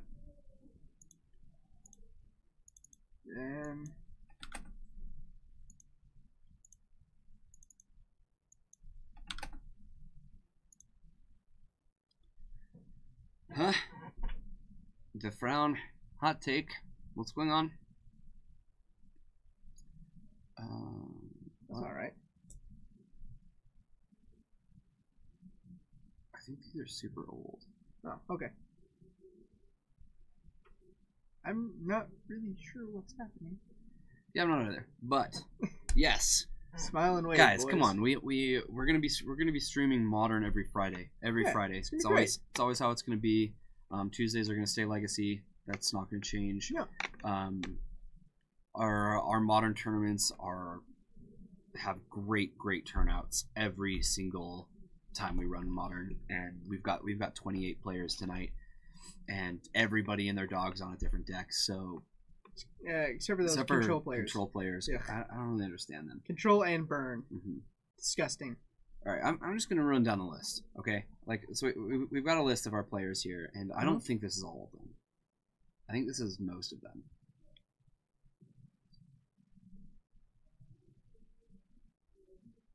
No, that's all. It is? All 28? Yep. Okay. Alright, so we've got Jeskai Control, Grixis Death Shadow, Fairies, Wizards, Burn, Devoted Company, Grixis Control, Titan Shift, Infect. The person's called their deck Bobble Rock. I just assume that that's It's got to be Shadow or something. I don't know. Black. They have Bobble in their deck. I don't know what that is. Maybe they're really proud that they play a 0-drop artifact. Like maybe they're just proud of it. Yeah. Yeah. It sounds like a Grimflayer thing to me. Yeah, definitely. Grimflayer and Goyfs. So could be a green black Death Shadow type thing. I don't know. Anyway, Hollow One, Green White Taxes, Blue White Control, Boros Burn. So actually, we have 2 burn decks. Yeah, we do have 2 burns. Humans, Ponza, Amiria. That was a Sun Titan deck that we had on camera a little bit last round. Mono Red Wizards, Green Black Rock, Tokens, Black White Tokens, 4-colored Geist, Blue White Control, Bluetron. Blutron's sweet. Bluetron is sweet. I didn't think you'd call Tron sweet, but it's really not. Nice like, of you. I actually didn't know, like, until a few months ago, I didn't know why they called it Bluetron, because I thought it was the whole base of the deck was to Unburial Rights the, like, Iona or whatever. Because that's what people, like, and so I didn't even realize that they played the lands. I thought the whole point was to play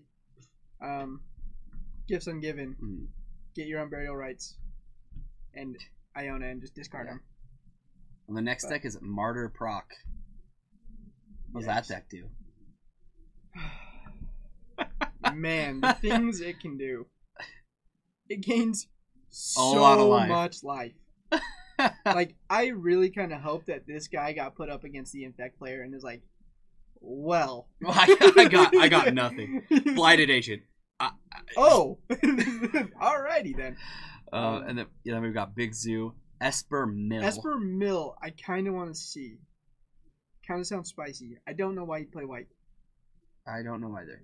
Then we've got our Scred Dragon deck that we've seen a couple times just now. Taken over. It is. And then we've got a Jeskai Tempo, which after we watch it, it's just Jeskai Control. It's like, you don't play Elspeth in a Tempo the deck. Sun's Champion in... You don't even play Nahiri in a Tempo deck. Maybe I mean you can. You're allowed to play it. You're allowed to play it in a sideboard, but like that one's a little more understandable because that's like that can be a combo kill. Like they can just tempo you out of the game, and then here's an Emrakul. That is not a tempo card. No, when I think of tempo, I think of the first card I think of is Delver. No, you know what I think of?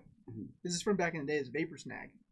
Yes, that is a very tempo card. That card against a Wormcoil Engine feels so good. Yeah. It's just like, yeah, sure, you can have your turn 3 Wormcoil. I mean, Unsubstantiate is definitely that. Well, I mean, Fairies in a lot of ways is a tempo deck. Yeah. And that's kind of why the Spirits deck is so good. Because people are definitely calling it like the new Fairies because they play all at instant speed. Yep. They never tap out. You know, on their turn. And when they do, it's for like a Coco or something that's probably going to win the game. Yeah. Yeah. Like usually it's with an Aether Vial. Why do they even run lands? You're right. They don't even need. Yeah, they don't even need lands. Wait, don't they play Coco? Aether Vial in your Coco. Wizards, make a new card. What if they made a card that was like an Aether Vial, but you could tap it to cast an instant, or like an instant sorcery? Okay. With the amount of counters, like, do you think that would actually be good? I don't know. That's practically. I mean, with Coco, it'd be pretty sweet. All right, looks like we're about to the end of the round. We've had them go pretty late. It sounds like we've got some slow people. It's because we have 2 control players out there, and we have 2 rock players. So those are not the fastest matchups. Maybe chat wouldn't mind if I like ran out there and just like raided them for a sec. You know, just like, all right. Just like. Chat, we should bring give me some of your like best insults for control players, and I'll tell them. We'll tell them. Watch, you're gonna go out there and it's gonna be like Zoo versus Burn, and you're gonna be like, why is this still going? No, it's gonna be like it's gonna be Infect versus Martyr Proc.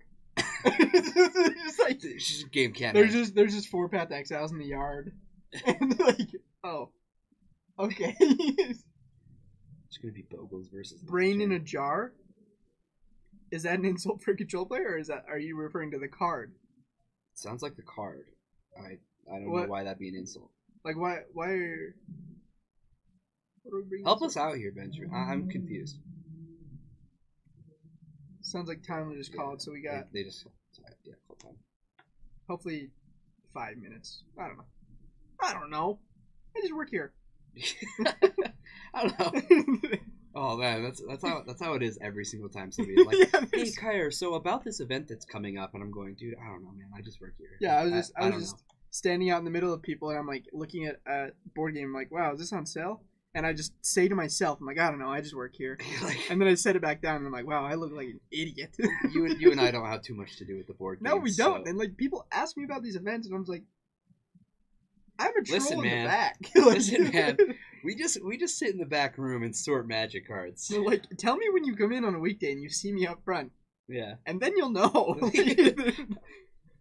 that's about what I know. Yes. Pretty funny. Aether Vial, for instance. I kind of see this. Isn't there kind of already an Aether Vial? Where do we search cards? Skyfall? No, Yeah. This where is this Skyfall? Yeah. You wanna type that up? What? Brain jar. But does it? It's not good. I mean, Yeah, it's like a fine card. Yeah, but you gotta pay 1 to put the counter on it. It's not just that upkeep. I'll be right back. Do you need to drink or anything? No, I've got 2. There's waters right there too. Oh, that's true. Put a charge counter on Brain jar. Yeah. So my problem with that is you can't leave it at like 3. But I guess you can remove the counters. Yeah, this just seems too clunky. Like, would a 1-drop, like Aether Vial for instance, and Sorceries be too busted? Like, would that actually do something? I feel like it wouldn't be that bad. But who knows? I'm not a doctor.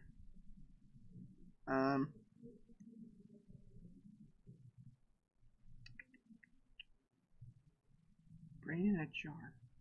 Why is this a card?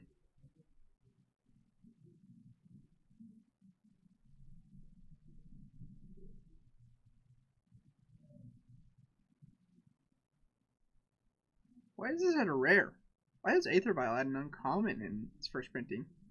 What is happening? What is magic?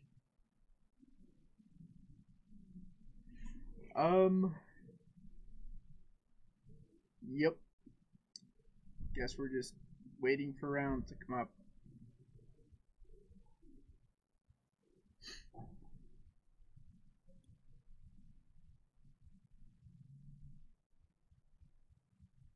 Have I seen it?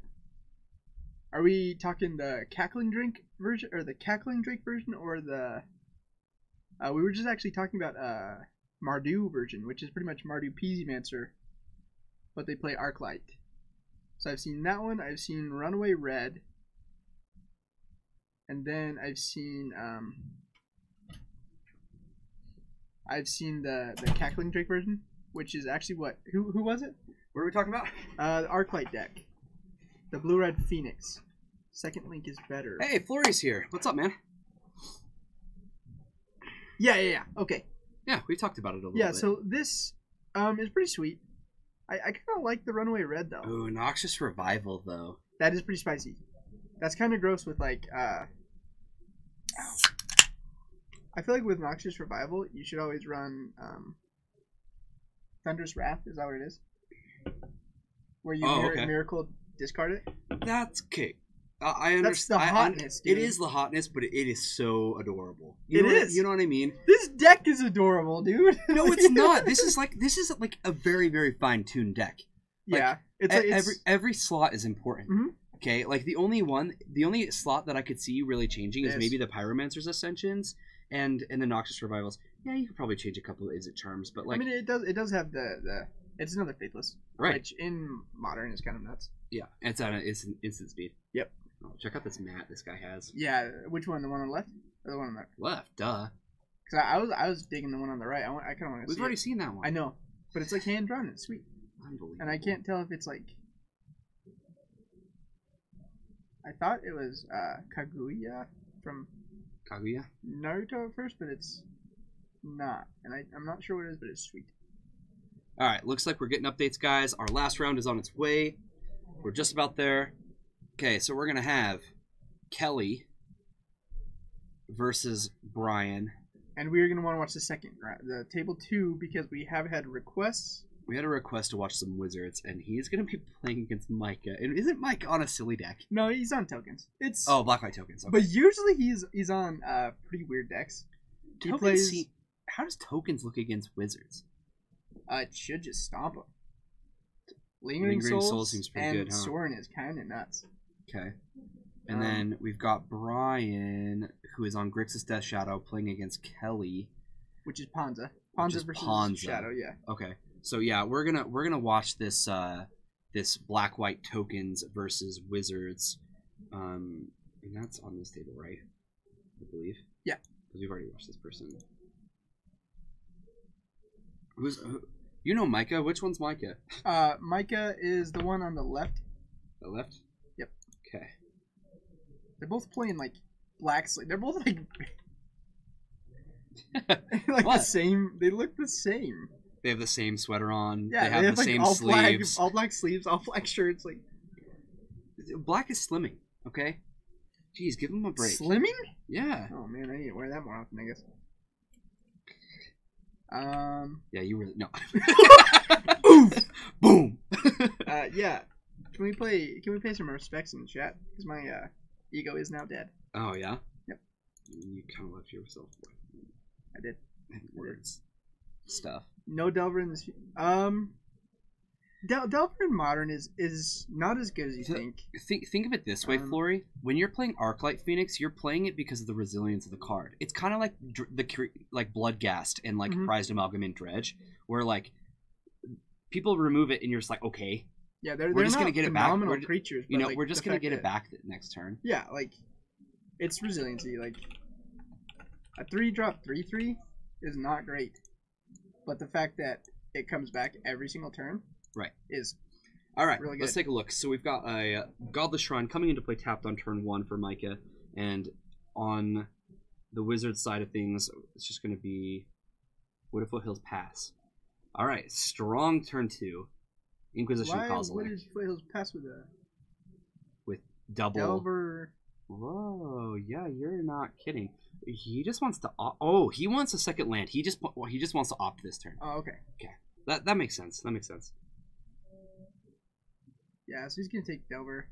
I mean, I can tell them, MG Flurry, if you'd like me to. I can't promise they're gonna listen to me, but I can use words. Oh, I definitely think Delver's good, but like just my problem is Brainstorm makes that card so insane, and the fact that we do not have that in Modern it's really slow. Delver is not great in Modern. Like I'm not gonna call it like the worst card ever or anything. It's still fine. It's fine. It can win games. But... I mean, it's in the Wizards deck, I believe. You know, I had to give up on my Delver dreams at GP Denver. I think it was 3 years ago.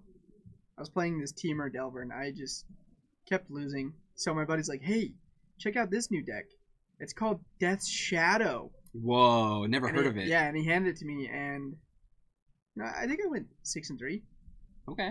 Yeah, I mean, not terrible, but so Op did not find a land. Oh, 8 cheers. Oh, thank you so much. We gotta take those as negatives though. You put a negative. All right, this is Spectral Procession.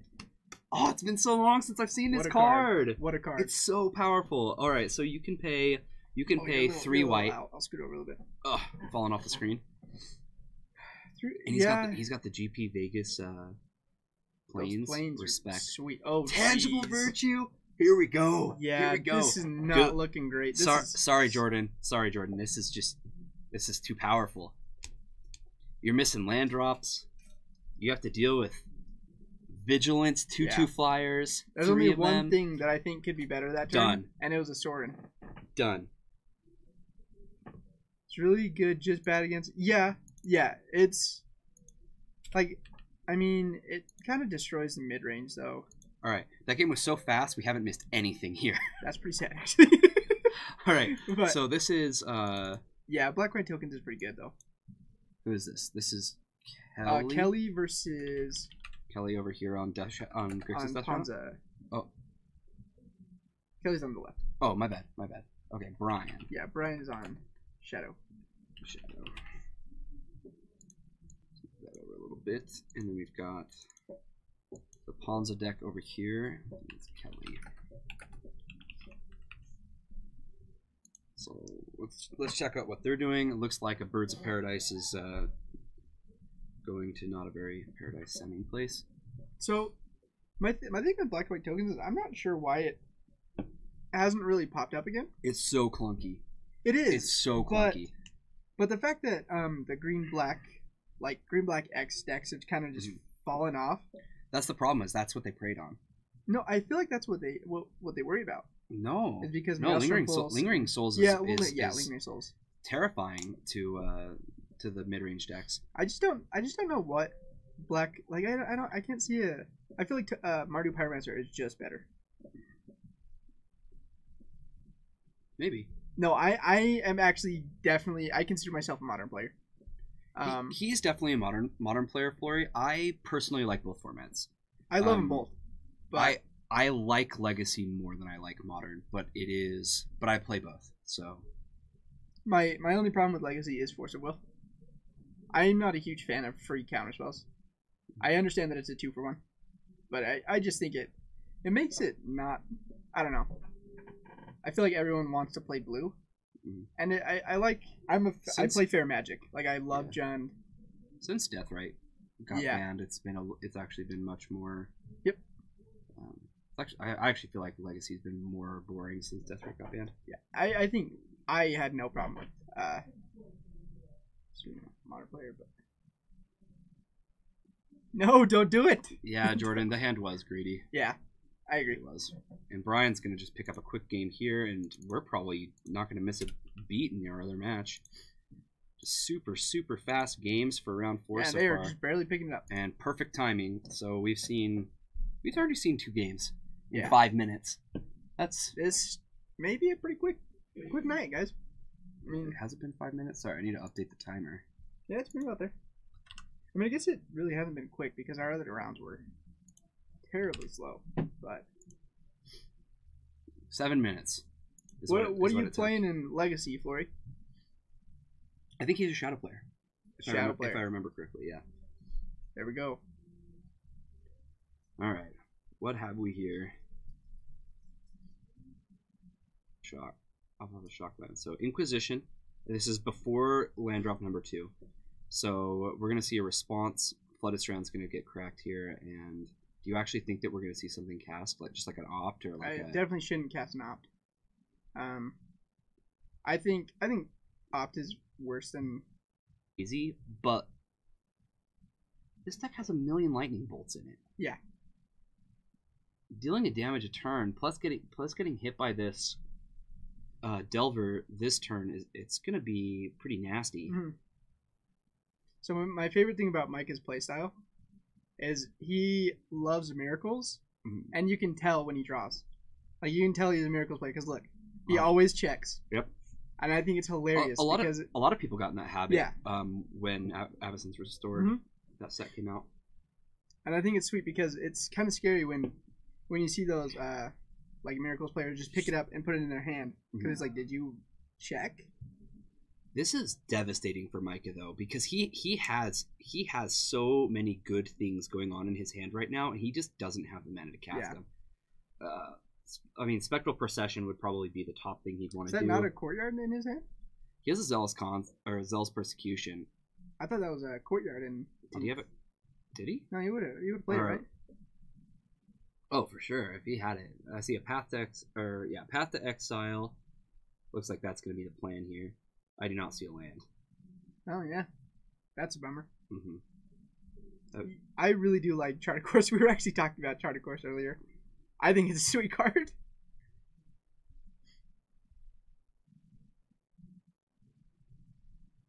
Nimble Obstructionist. This is just coming down main phase? Just hard, yeah. That seems strange to me. I mean, what activated abilities are you? Oh. No, that was end on of turn. his Okay, okay, that was unset. For some reason, I thought cards didn't like already drew. That's weird. That's rough. That might get drew another. So, Lightning Bolt. It looks like it's going to take out the Fairy. Yeah. Which I think is fine. I think so too. It's another 6. Path is probably going to target down this. Do you hit the Wizard? I think you want to hit the Wizard, right? Oh, better. Okay, so this is going to kill the Nimble Obstructionist, and it's going to null a damage off of the Delver. So he'll take 2 this turn if this resolves. Man, if that Fairy was there, woo! Right. That would have been rough. I know. Zealous Persecution is just an amazing card. Yeah, and not a lot of decks really have the luxury to play it. As an intangible? Yep. Sweet. It's not going to stop this from getting bolted and him taking another 3. But here's an opt. Do a Disdainful Stroke? That is not something he wants right now. No. His opponent can't even cast something 4 or higher for another 2 turns at minimum. Yeah, he dumped that pretty fast. Mm-hmm. And a bolt. Yep, let's bolt the Fairy. God, so mean. It is pretty mean. That's a remand? Man, yeah, things aren't looking great for... I mean, he does have that Bitter Blossom. Which is a card. I don't know how long it's going to hold off, yeah, though. Path to Exile needs to happen. Yeah. And I think it will right here. Well, if he finds a land, he's probably going to jam a 3-drop. And that is not a land. On Death Shadow, it's super biased coming from me. I love it. I do not like Grixis because I just feel like that deck is very over. I think it's kind of overrated.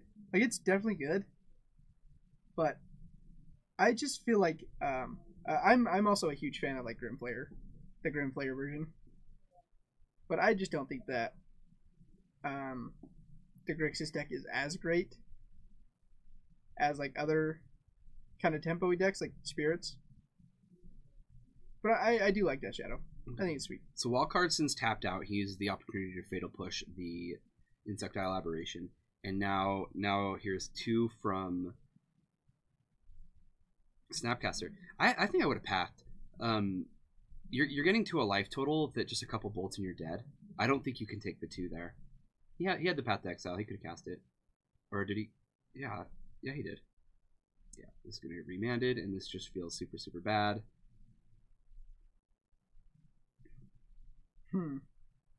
Seriously, 1 bolt should win this game. Yeah. Zudavault. Vault. Yep, block. Well, we're going to trade. Down to 5. Not a lot of time to win a game. I'm a fan of the 4 color. I like Stubborn in that. I think it's a great card.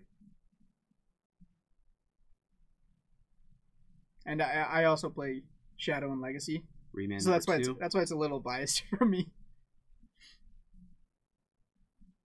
Yep. Remand number 2 is just insane. Now it's a static caster which doesn't do anything. No, it really doesn't. Ouch.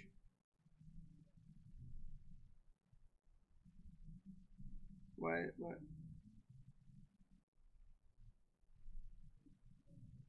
Did he actually think that the Staticaster would get it? I don't know. It looked like he did. He put a die on it to like show, hey, it has the damage on it, but he went to the end of the turn, so not doing a whole lot. Yeah, that was interesting. Here's a 2/2 Mutavault, which he's absolutely going to make the trade if he has the opportunity. I don't know what's happening on the... Okay, down to 4. Man, he's got to find some life gain pretty quick. It should be the top priority. There's a Souls. Doing he needs a Vault to the Archangel. Yeah. That would be the hotness. 3 mana. What have we? There's a Nimble Obstructionist. This is actually pretty dead. this nimble obstructionist. It needs to be a lightning bolt. You It's a Soul Scar Mage. I dumped that. You're not going to. All right. Yeah, I wouldn't settle for anything but a bolt here. Yeah. Because if that means he has one more draw, and that draw could be. Ooh. Intangible Virtue. So now they get +2/+2, and they all have vigilance. Like now we can just. Yeah, Jordan, it was bad, but it's so minor, you know. Like you got to push for a bolt here, and Micah's gonna win this game. Why are you activating your Soul Scar Mage? Oh, Soul Scar Mage. But wait, isn't that only burn spells? Or is it any damage? No, I think it's any damage. Ooh. Yeah, that plays actually. That's actually really good. Ooh, okay, that's why he kept it. That's why he kept but it. I didn't catch that. They're still getting +3, which is a problem. 2/+2. Well, now they're only getting +2. Yeah. So, or yeah, they were 3/3s. I mean. Yeah, another 2/2s. No, that plays well. Yeah, that was really okay. Good. Yeah, okay. So keeping that on top did make sense. I definitely missed the interaction. Yeah, like it's good, but I still don't know. I think I don't know. I don't think he can win through a Bitter Blossom still. I think he needs to just kill him with a bolt or something. No. Like, because he's not going to force in damage with 2 Lingering Souls in the graveyard.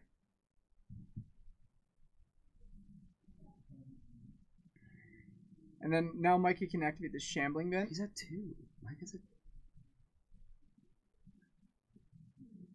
So those ones have 2 on them. Or they will have 2 on them. Yeah, they will. Yeah. That's because you're on mobile. I guarantee it. He has another tangible virtue.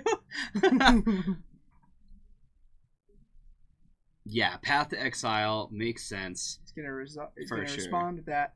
Absolutely. And then he's gonna intangible and hit him for. Is it lethal? I believe so, unless there's not another tangible. He doesn't have long to win here, so.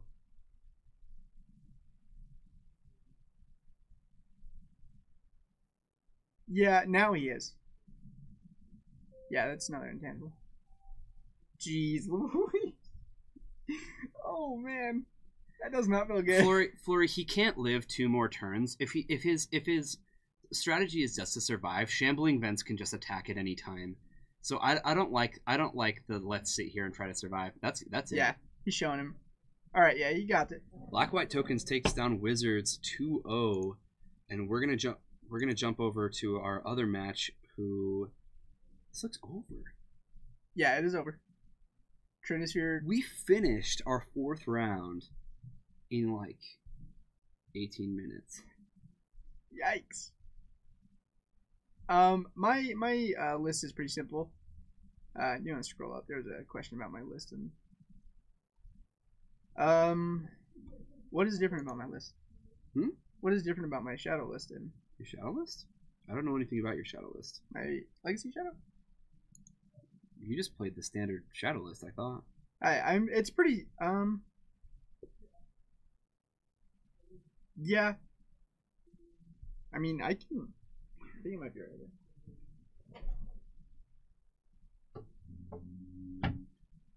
Yeah, kind of crazy, huh, Jordan? I do think, like, looking at that, even though the Soul Scar Mage was sweet, it really was. You just gotta look for a bolt. I think you just find a bolt there. Because what happens when you look at the top card of your deck at the end of that game and go, okay, what if I had scryed to the bottom, and it was a Wizard Lightning? You know what I mean? What third color were you thinking about? Because I've been thinking about green. I don't think I care about red too much. I think green just for those, like maybe a Berserk or like Abrupt Decays.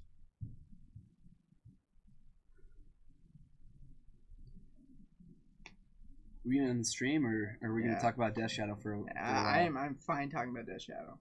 I think we're gonna end the stream, guys. All right. Guys, thank you so much for joining us today. As I'm sure I've mentioned multiple times, usually our stream has been Legacy for the last year or so. We have just started up Modern. We've had a couple Modern streams. They've been going well, and it's been great seeing new faces and even old faces come in and hang out with us while we play some Modern. So Tuesdays are staying the same. They're still Legacy, and Fridays are always going to be Modern from this point forward. And then don't forget to join us tomorrow for our Legacy Heroes League event. We will be streaming it. It should be a larger event, so please, please, please come hang out with us tomorrow during the day to watch some Legacy and hang out with Bryce and myself. So It'll be fun. on that note, have a good one, you guys.